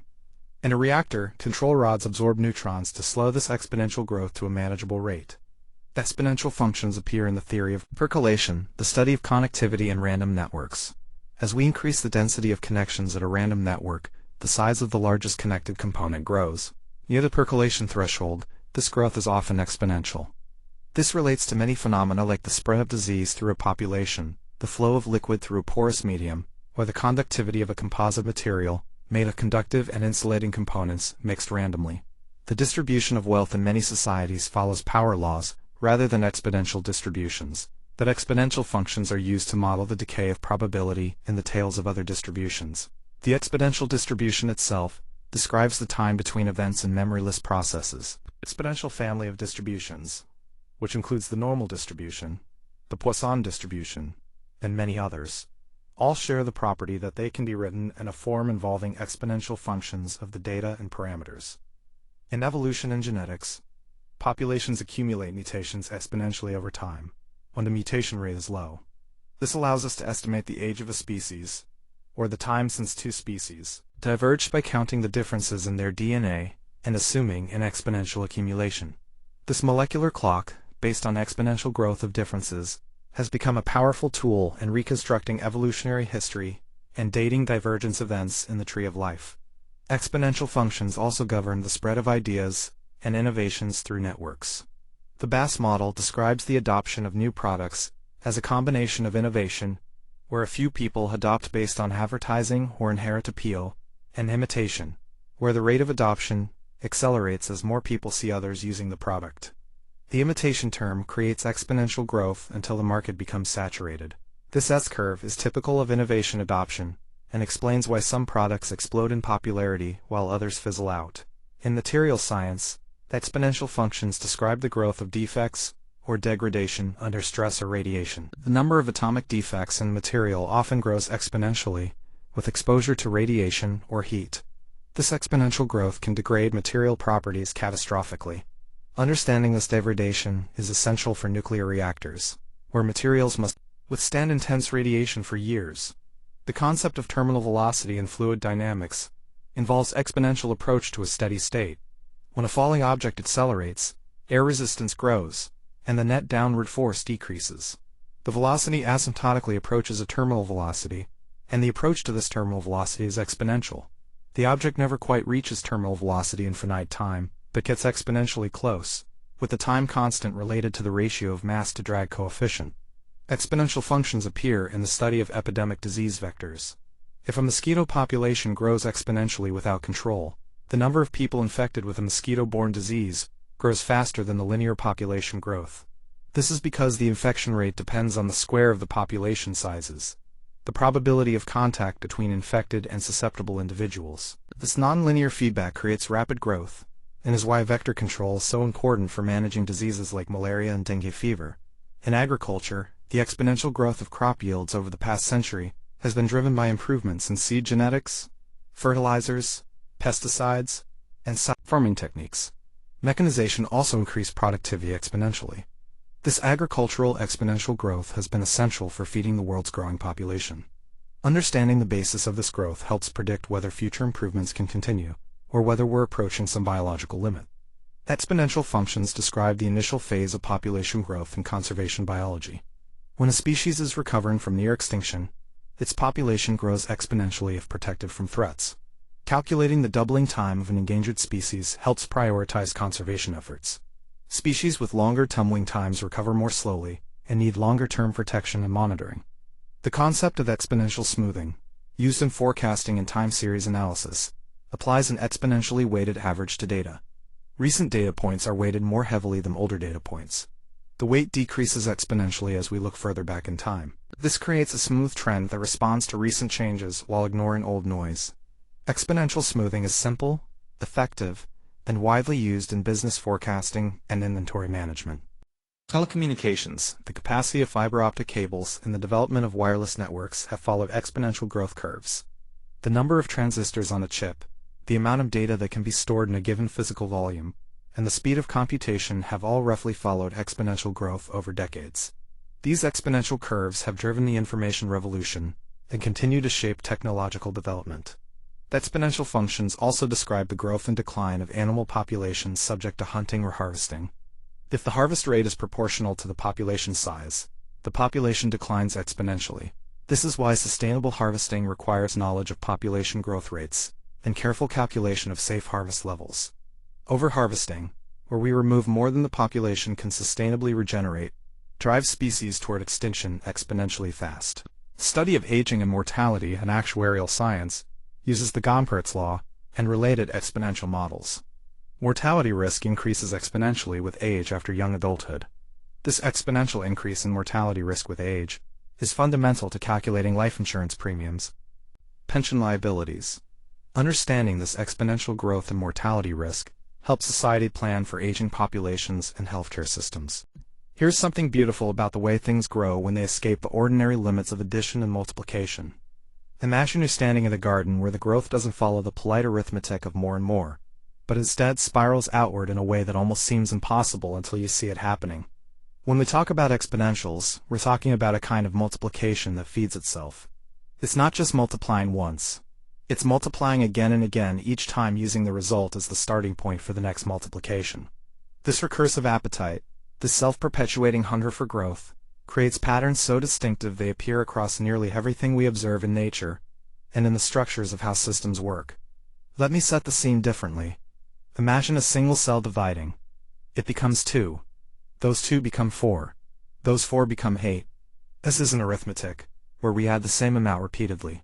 This is something more primal. Each generation contains within itself the capacity to generate the next, and the next, and the next. The generations themselves multiply. This is the essence of exponential behavior. The mathematical way of writing this would be to say that, if we start with some initial amount, and we have a growth factor, then after a certain number of steps, our result equals the initial amount, multiplied by the growth factor raised to the power of the number of steps. But let me unpack what that really means in a more visceral way. When we say something is raised to a power, we're describing a particular kind of multiplication. If we take the number 2 and raise it to the third power, we're saying multiply 2 by itself 3 times. 2 times 2 times 2 equals 8. The number 2 is called the base, and the 3 is called the exponent. The exponent tells us how many times to perform this multiplication. But here's where it gets intoxicating. As the exponent grows, the result doesn't just increase, it accelerates. It explodes outward. If 2 raised to the third power is 8, then 2 raised to the 10th power is over 1,000. 2 raised to the 20th power is over 1,000,000. The rate of increase itself increases.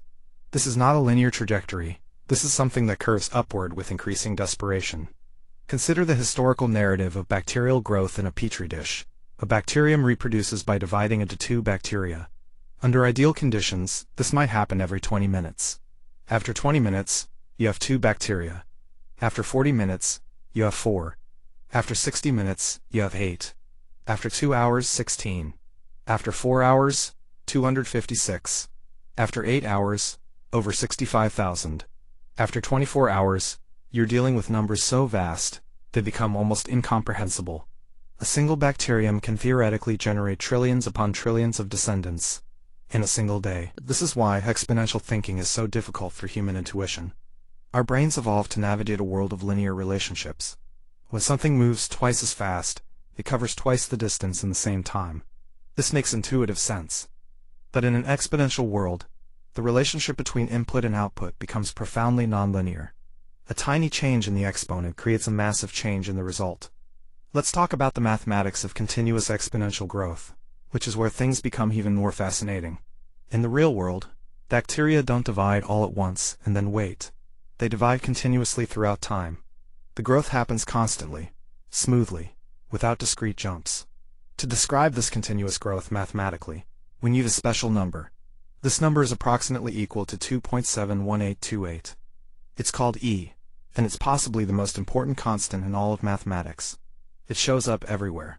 It appears in the mathematics of radioactive decay, in the set distribution of heights in a population, in the mathematics of finance and compound interest, in the behavior of electrical circuits, in the physics of how heat dissipates through materials, in the mathematics of probability and information.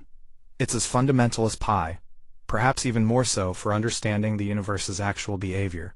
The reason E is so special relates to the concept of compound interest. Imagine you put money in a bank account that earns interest. If the bank compounds the interest once per year, you earn a certain amount. But what if they compound it twice per year? You earn slightly more, because you'd earn interest on your interest. What if they compound it 12 times per year, once per month? Even better. What if they compound it daily? What if they compound it every hour, every minute? What if the compounding happens continuously, infinitely many times per second? There's a mathematical limit to this process. As the compounding becomes more and more frequent, approaching the limit of continuous compounding, the final amount approaches e raised to a particular power. This is the essence of E. It's the limit of the growth that occurs when something compounds with perfect continuity. So when we write the exponential function as e to the power of some number times time, we're describing something growing continuously at a rate determined by that number. This function, e to the power of kt, where k represents the growth rate and t represents time, describes any system that grows exponentially and smoothly. It's the heartbeat of continuous growth. Let me make this more concrete. Imagine a population of organisms growing exponentially, with a growth rate of 0.1 per unit time. Starting with one organism, after 1 unit of time, you'd have approximately e to the power of 0.1, which is roughly 1.105 organisms. After 2 units of time, you'd have e to the power of 0.2, which is roughly 1.221 organisms. After 10 units of time, you have e to the power of 1, which is approximately 2.718 organisms. Notice the acceleration. Each unit of time brings a more dramatic increase than the previous unit. From 0 to 1 unit, you added about 0.1 organisms. From 1 to 2 units, you added about 0.12. From 9 to 10 units, you added about 1.7. The rate of increase is itself increasing. Now let's think about doubling time. If something is growing exponentially, there's a characteristic time it takes for the quantity to double. This is called the doubling time, and it's constant for any exponential process. If a population doubles every 5 days, then after 5 days you have twice what you started with. After 10 days, you have twice that, which is 4 times the original. After 15 days, 8 times. After 50 days, over 1,000 times the original. The doubling time is connected to the growth rate by a beautiful relationship. If you take the natural logarithm of 2 and divide it by the growth rate, you get the doubling time. The natural logarithm of 2 is approximately 0.693. So if the growth rate is 0.1 per day, the doubling time would be roughly 6.93 days. If the growth rate is 0.2 per day, the doubling time would be roughly 3.47 days. This is why exponential processes can be so deceptive. If you're told that something is growing at 2% per year, your intuition might be that this is slow, manageable growth. The 2% per year means the doubling time is roughly 35 years. In 70 years, whatever is growing will have quadrupled. In 200 years, it will have increased more than 100-fold. Let's pivot to thinking about exponential decay, which is simply exponential growth with a negative growth rate. Radioactive materials decay exponentially. The probability that an atom will decay in the next second is constant, independent of how long the atom has already existed.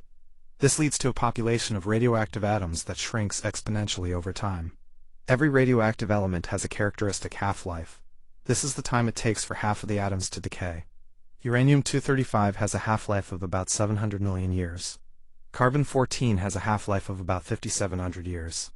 Polonium-214 has a half-life of about 0.000164 seconds. The beautiful thing about half-life is that it's constant.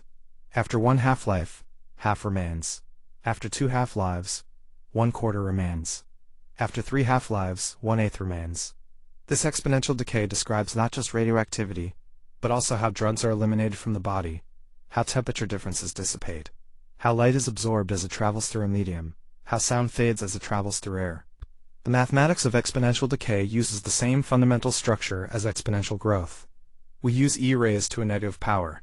If the decay constant is k and the time is t, then the amount remaining is the initial amount times e to the power of negative kt. This simple formula describes the fading of countless phenomena across physics, biology, and chemistry. Let's think about logarithms now, because they're the inverse of exponentials.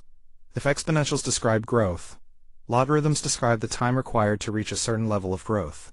If I ask how many times do we need to multiply 2 by itself to get 1000, I'm asking for the logarithm of 1000 with base 2. The logarithm of 1000 base 2 is approximately 9.97. This means 2 to the power of 9.97 is approximately 1000. Logarithms turn multiplication into addition. The logarithm of a product is the sum of the logarithms. This property makes logarithms incredibly useful for simplifying complex calculations and for understanding systems where growth accelerates. Logarithmic scales are everywhere. The decibel scale for sound is logarithmic, which is why every increase of 10 decibels represents a 10-fold increase in sound intensity. The Richter scale for earthquakes is logarithmic, which is why a magnitude 7 earthquake is roughly 30 times more energetic than a magnitude 6 earthquake. The pH scale for acidity is logarithmic. The apparent magnitude scale for star brightness is logarithmic. This logarithmic compression is not arbitrary. It reflects something deep about how human perception works. Our senses perceive changes in a logarithmic way. When you double the brightness of a light, it doesn't seem twice as bright. It seems somewhat brighter, but the increase is less dramatic than doubling the brightness a second time.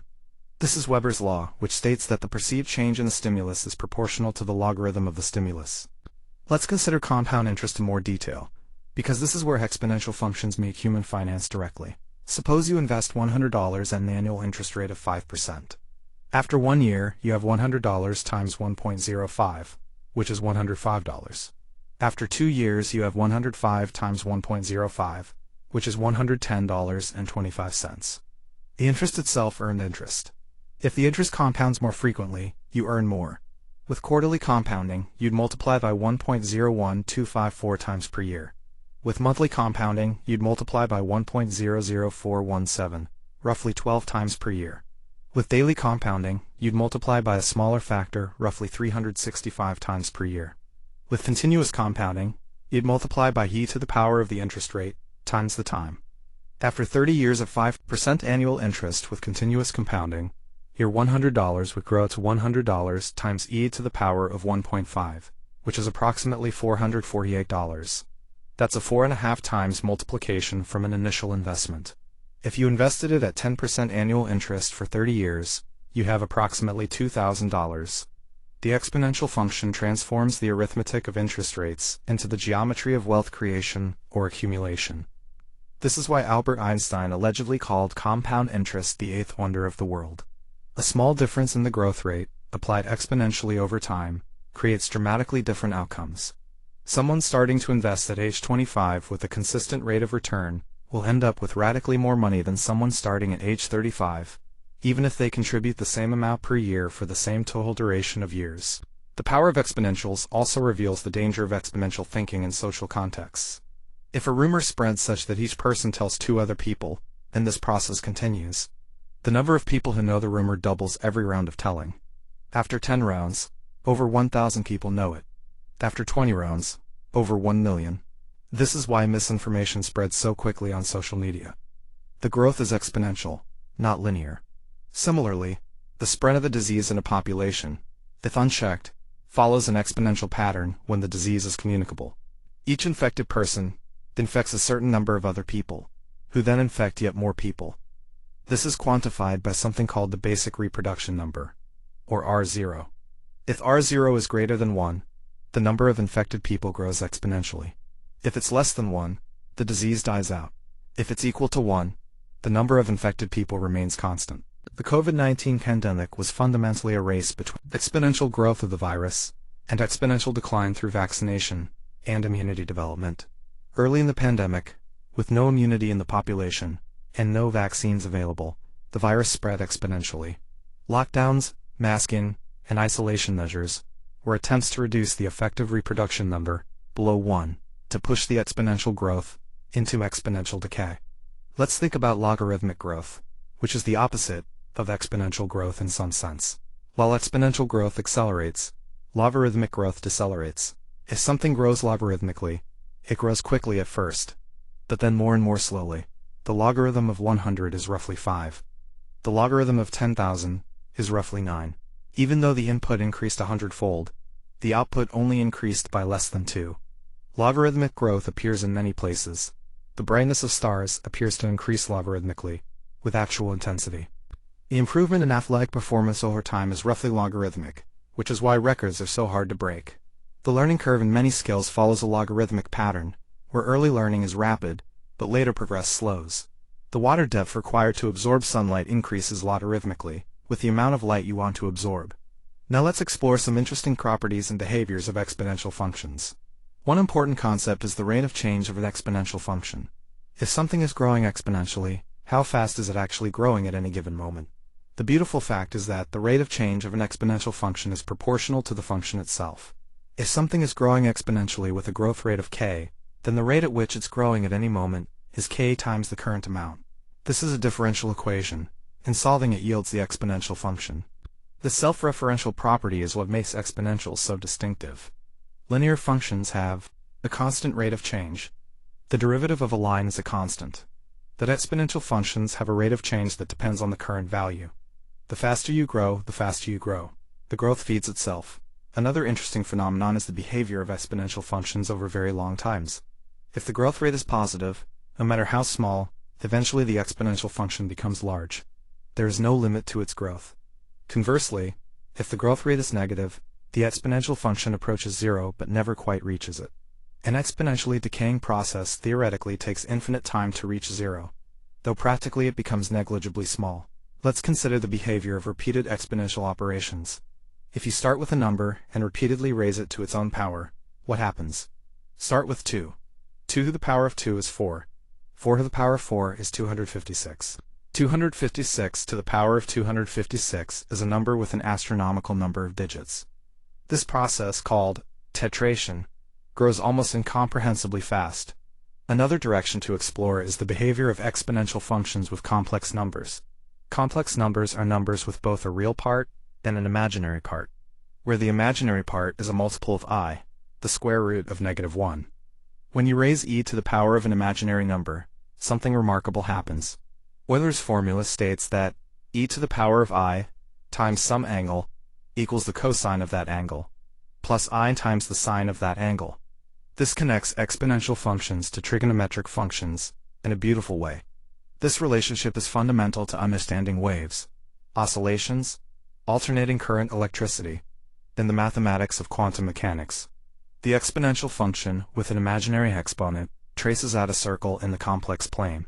As the angle increases from 0 to 2 pi, e to the power of I times the angle traces a complete circle of radius 1 centered at the origin. This is why e to the power of I times pi plus 1 equals 0. Perhaps the most beautiful equation in mathematics, connecting 5 of the most fundamental constants, 0, 1, I, pi, and e. Let's think about exponential smoothing, a technique used extensively in forecasting and statistics.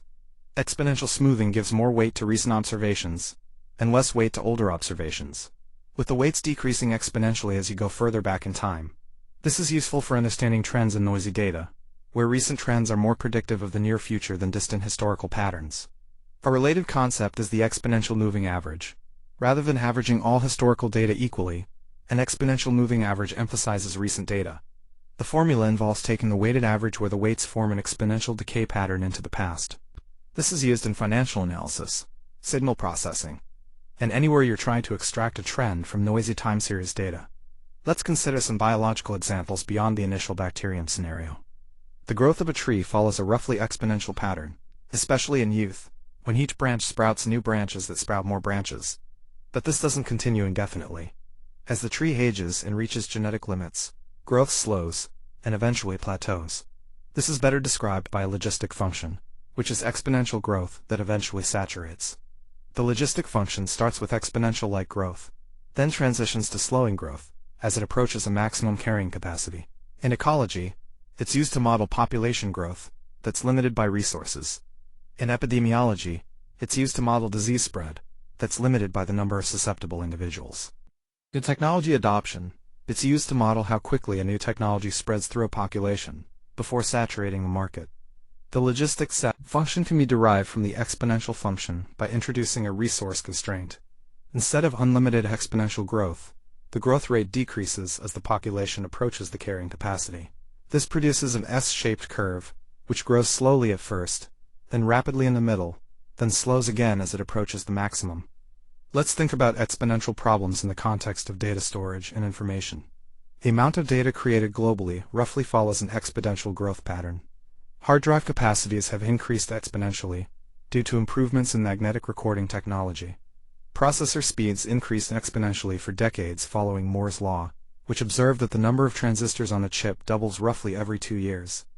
This exponential growth in computational power has enabled the digital revolution. However, Moore's law has shown signs of slowing down. As transistors become smaller, we're approaching fundamental physical limits. The atomic scale itself becomes a constraint. This is an example of how exponential processes eventually encounter limits, and the growth transitions to something slower. Nothing can grow exponentially forever. Let's explore the mathematics of exponential equations. If you have an equation like 2 to the power of x equals 8, you can solve it by taking the logarithm of both sides. The logarithm base 2 of 8 is 3, so x equals 3. More generally, if you have it to the power of x equals b, then x equals the logarithm base a of b. For equations involving e, you've used the natural logarithm. If e to the power of x equals 5, then x equals the natural logarithm of 5, which is roughly 1.609. These logarithmic solutions allow us to find the time required for an exponential process to reach a certain level. In applications, this is used constantly. How long until a population doubles? Take the logarithm. How long until a radioactive sample decays to half strength? Use the half-life. How long until an investment reaches a target value? Use the compound interest formula and solve with logarithms. Let's consider exponential functions with different bases. Base 10 is common in science and engineering, because our number system is base 10. Base 2 is fundamental to computers and information theory. Base E is special in pure mathematics and continuous growth. But you can have exponential functions with any positive base. A curious fact is that any exponential function with any base can be rewritten as an exponential function with base E. An exponential with base b is the same as e, raised to the power of the natural logarithm of b times x. So the exponential function with base 2 is the same as e raised to the power of 0.693 times x, where 0.693 is the natural logarithm of 2. This means there's really only one fundamental exponential function, with base e. All other exponential functions are just rescaled versions of this fundamental function. This is another reason why e is so special. It's not arbitrary or chosen for convenience. It emerges naturally from the mathematics of continuous growth. Let's think about the graphical properties of exponential functions. The graph of e to the power of x passes through the point 0, 1, because e to the power of 0 is 1. As x increases, the graph curves upward, increasingly steeply. As x becomes increasingly negative, the graph approaches the horizontal axis but never touches it. The horizontal axis is an asymptote. The graph of e to the power of negative x is the mirror image, reflected across the vertical axis. It passes through 0, 1, curves downward steeply as x increases, and approaches the horizontal axis from above as x increases. The graph of a times e to the power of bx is a vertical scaling by a and a horizontal scaling by b. If a is greater than 1, the function is stretched vertically, growing faster. If a is between 0 and 1, it's compressed vertically, growing more slowly. If b is greater than 1, the horizontal scale is compressed, meaning growth happens faster over the same horizontal distance. If b is between 0 and 1, the horizontal scale is stretched, meaning growth is slower. Now let's consider some interesting variations and generalizations. Power law functions have the form x raised to the power of k. These are fundamentally different from exponential functions, where the variable is in the exponent. A power law function like x squared grows slower than an exponential function like e to the power of x, but faster than a logarithmic function like the logarithm of x. Power law distributions appear throughout nature, in the size of cities, the frequency of words in text, the distribution of wealth, and the sizes of earthquakes. Let's think about exponential regression, which is fitting an exponential curve to data. If you have observations that roughly follow an exponential pattern, you can find the best fitting exponential function by using logarithmic transformation. Taking the logarithm of the data and fitting a line to the transformed data yields the exponential fit for the original data. This is useful when you observe exponential-looking behavior and want to quantify the growth rate. By fitting y equals a times e to the power of bx to the data, you extract the growth rate b and the initial value a. You can then use this to make predictions about the future behavior of the system. Let's consider negative bases and complex bases. If the base is negative, the exponential function oscillates in addition to growing or decaying. This combines exponential behavior with sinusoidal oscillation. If the base is complex, the result is complex valued, and visualizing it requires thinking in multiple dimensions. The study of exponential functions with complex bases leads naturally to the study of complex dynamics, where you repeatedly apply it to a function and see what patterns emerge. The Mandelbrot set is a famous example, arising from iterating a complex exponential-like function and observing which starting values lead to bounded behavior versus unbounded growth. Let's explore the exponential function in probability and statistics. The exponential distribution describes the time between random events in a Poisson process. If events happen randomly at a constant average rate, the time between events follows an exponential distribution. This models the time until the next customer arrives at a store, the time until a radioactive atom decays, the time between email arrivals, the time until the next earthquake in a region. The exponential distribution is memoryless, meaning the probability that an event hasn't happened in the next time interval depends only on the current time and the probability, not on how long you've been waiting. This counterintuitive property is unique to the exponential distribution, and is a consequence of the constant hazard rate. Let's think about exponential generating functions, which are used in combinatorics to count arrangements and permutations. The exponential generating function for a sequence is constructed by summing the terms of the sequence with factorial denominators, weighted by powers of a variable. These functions have special properties that make them useful for combinatorial problems. The number of ways to arrange n distinct objects is n factorial, which grows faster than any exponential. The number of ways to choose a subset of n objects grows like 2 to the power of n. These combinatorial growths are dramatic, but fundamentally different from exponential growth of a real-valued function over time. Let's consider the relationship between exponential functions and differential equations. Many natural systems are described by differential equations, where the rate of change depends on the current state. If the rate of change is proportional to the current state, the solution is an exponential function. This linear differential equation arises in countless contexts. The growth or decay of many physical, biological, and chemical systems is governed by such equations. Radioactive decay, drug elimination from the body, cooling of hot objects, charging of electrical capacitors, the spread of diseases, the growth of populations and resources, unlimited environments, and many other phenomena all follow the same mathematical structure. Let's think about exponential hierarchies and tower functions. If you stack exponentials, you get functions that grow even faster. 2 to the power of 2 equals 2 to the power of 4 equals 16. 2 to the power of 2 to the power of 2 equals 2 to the power of 16 equals 65,536. Even with just a few levels, the numbers become incomprehensibly large. The function 2 to the power of 2 to the power of 2 to the power of 2 to the power of 2, and so on, taken infinitely, actually converges to a finite value, roughly 2.9. This is surprising and counterintuitive. A tower of exponentials that seems like it must diverge to infinity actually stabilizes at a specific value if the base is in the right range. Let's explore exponential asymptotics, which describes the behavior of functions that decay exponentially fast. In analysis, there are functions that decay faster than any polynomial, but slower than any exponential. These include algebraic combinations of exponential and polynomial terms. The precise rate of exponential decay is important in many areas of mathematics and physics. Let's think about exponential sums, where you add multiple exponential functions with different growth rates. The sum of many exponential functions is dominated by the one with the fastest growth rate, at least for long times. The slower growing terms become negligible. This is useful for asymptotic analysis, where you're interested in long-term behavior. Let's consider the exponential integral, which is the integral of e to the power of x divided by x. This function doesn't have a simple closed form, and is one of the special functions of mathematics. It appears as solutions to many differential equations and physical problems. Let's think about the Poisson distribution, which describes the probability of a certain number of events occurring in a fixed interval, when events happen randomly and independently at a constant rate. The Poisson distribution is defined using factorials and the exponential function. The shape of the distribution depends on the parameter, which represents the expected number of events. For small parameters, the distribution is skewed.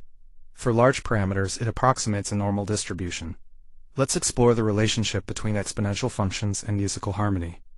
The frequencies of musical notes follow a logarithmic scale based on powers of 2. Each octave is twice the frequency of the previous octave. Within an octave, the 12 notes of equal temperament divide the frequency ratio into 12 equal logarithmic steps. This is exponential spacing, which is why our ears perceive equal frequency ratios as equal intervals. Let's think about exponential time complexity in computer science. An algorithm with exponential time complexity takes time proportional to c to the power of n, where n is the input size and c is a constant greater than 1.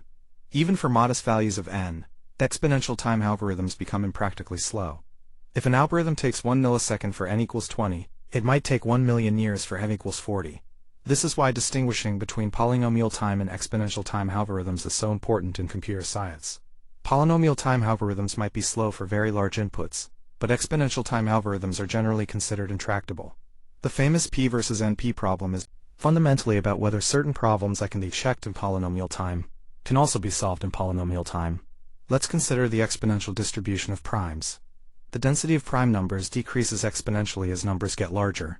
The average gap between consecutive primes near a large number, n, grows roughly as the natural logarithm of m. This is captured by the prime number theorem, which states that the number of primes less than n is approximately n, divided by the natural logarithm of n. Let's think about exponential growth in technology. The exponential improvement in computational power enabled the digital revolution.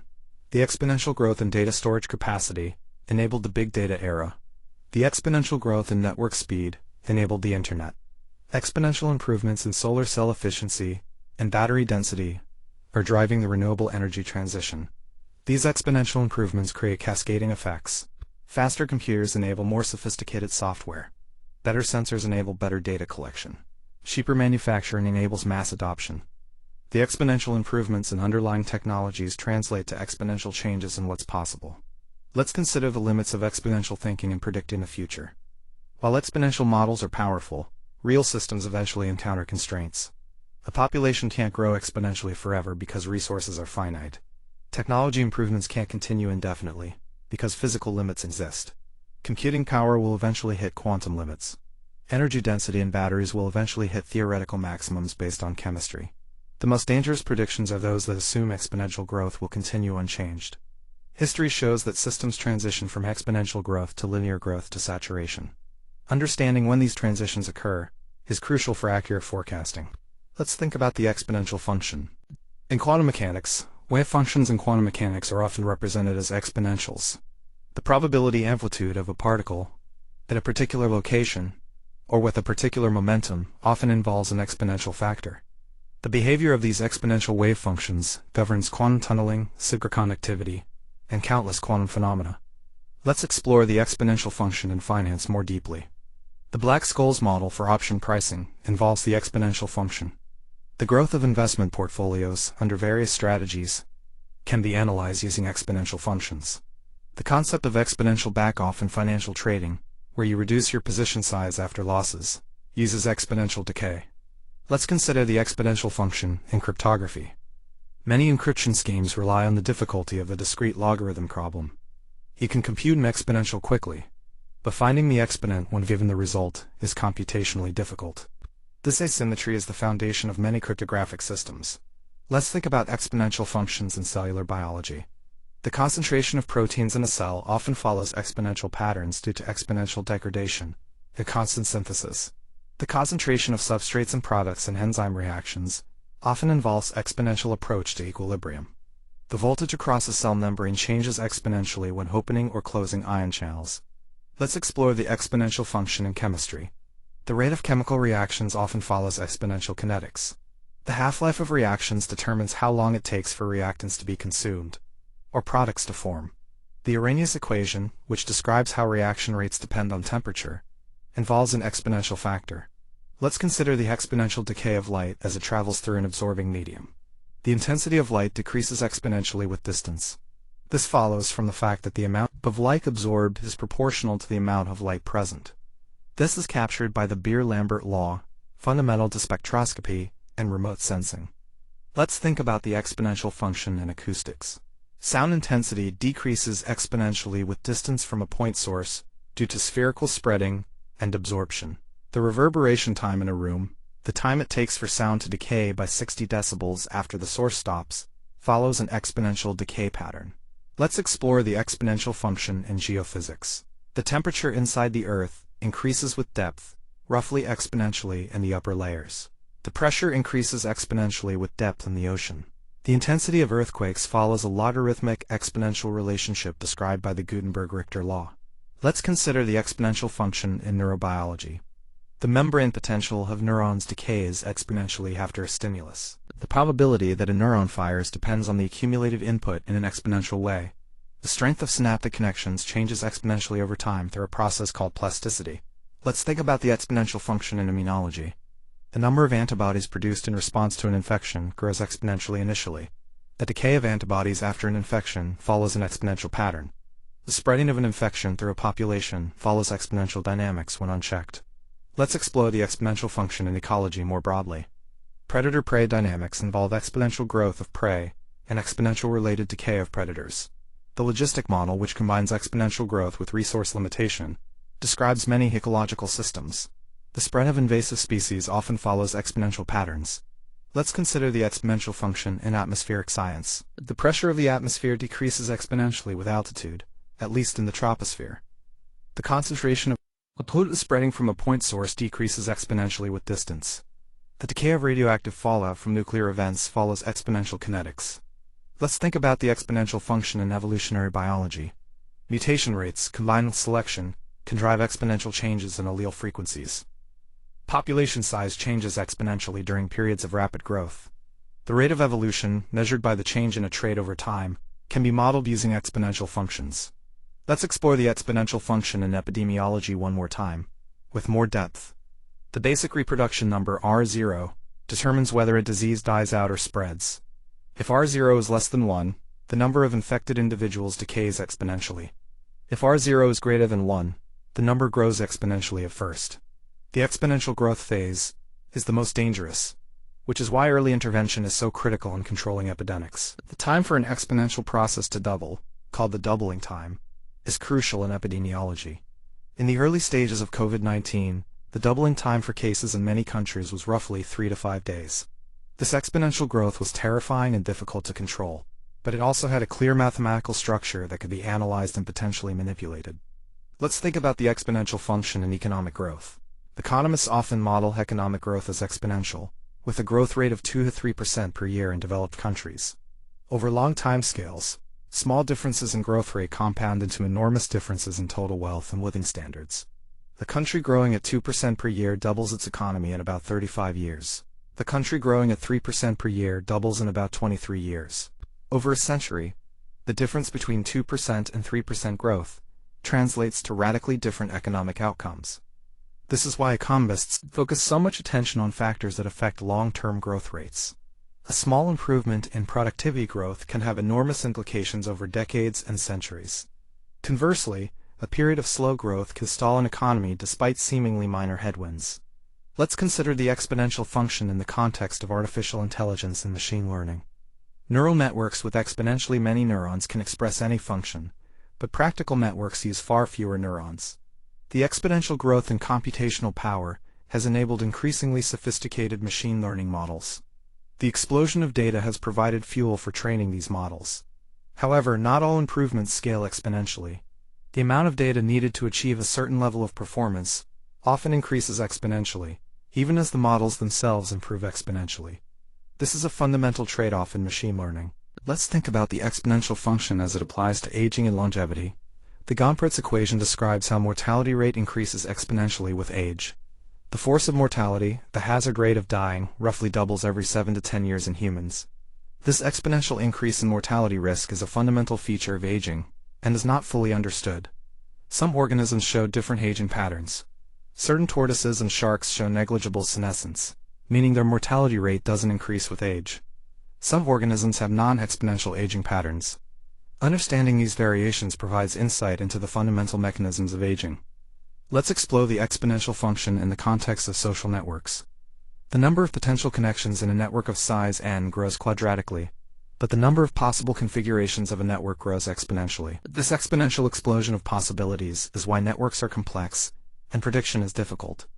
The spread of information through social networks often follows super exponential growth initially, where each person who learns the information shares it with multiple people. But this exponential growth is limited by the size of the network. Once a significant fraction of the network has learned the information, growth slows. This saturation effect is captured by the logistic function. Let's think about the exponential function in the context of technological disruption. Disruptive technologies often start with exponential improvement relative to incumbent technologies.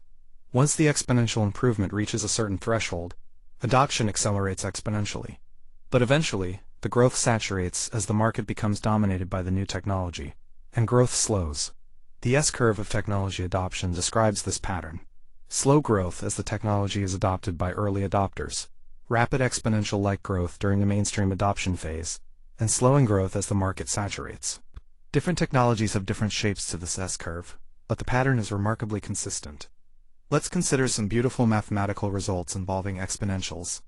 The Euler-Mascheroni constant, gamma, defined as the limit of the sum of reciprocals of integers minus the natural logarithm, is related to exponential integrals. The Riemann zeta function, which encodes information about the distribution of prime numbers, involves exponential-like terms. The functional equation for the exponential function states that e to the power of x plus y equals e to the power of x times e to the power of y. This property, that the function of a sum equals the product of the functions, characterizes exponential functions. This fundamental property connects addition and multiplication in a profound way. Let's think about the exponential function in the context of information theory. The logarithm of probabilities appears in the definition of entropy, which measures information content. The exponential function appears in the definition of the exponential distribution of information sources. The relationship between exponentials and logarithms is central to information theory. Let's consider some numerical methods for computing exponentials. The Taylor series for e to the power of x is the sum from k equals 0 to infinity of x to the power of k divided by k factorial. This series converges for all real x, and provides a way to compute the exponential function to arbitrary precision. For large x, direct computation using the Taylor series becomes impractical. Instead, numerical methods use properties like e to the power of x equals e to the power of the integer part times e to the power of the fractional part. By decomposing x into integer and fractional parts, you compute the fractional part using the Taylor series and the integer part using repeated multiplication. Let's think about the exponential function in the context of stability analysis. In studying dynamical systems, understanding how perturbations grow or decay is crucial. If perturbations decay exponentially, the system is stable. If they grow exponentially, the system is unstable. The exponential growth rate, called the Lyapunov exponent, characterizes the stability of the system. Let's explore the exponential function in the context of quantum field theory. Particle interactions are described using exponentials of operators. The evolution of a quantum system over time is described by the exponential of the Hamiltonian. The path integral formulation of quantum mechanics is expressed as an exponential of the action. Let's consider the exponential function in the context of general relativity.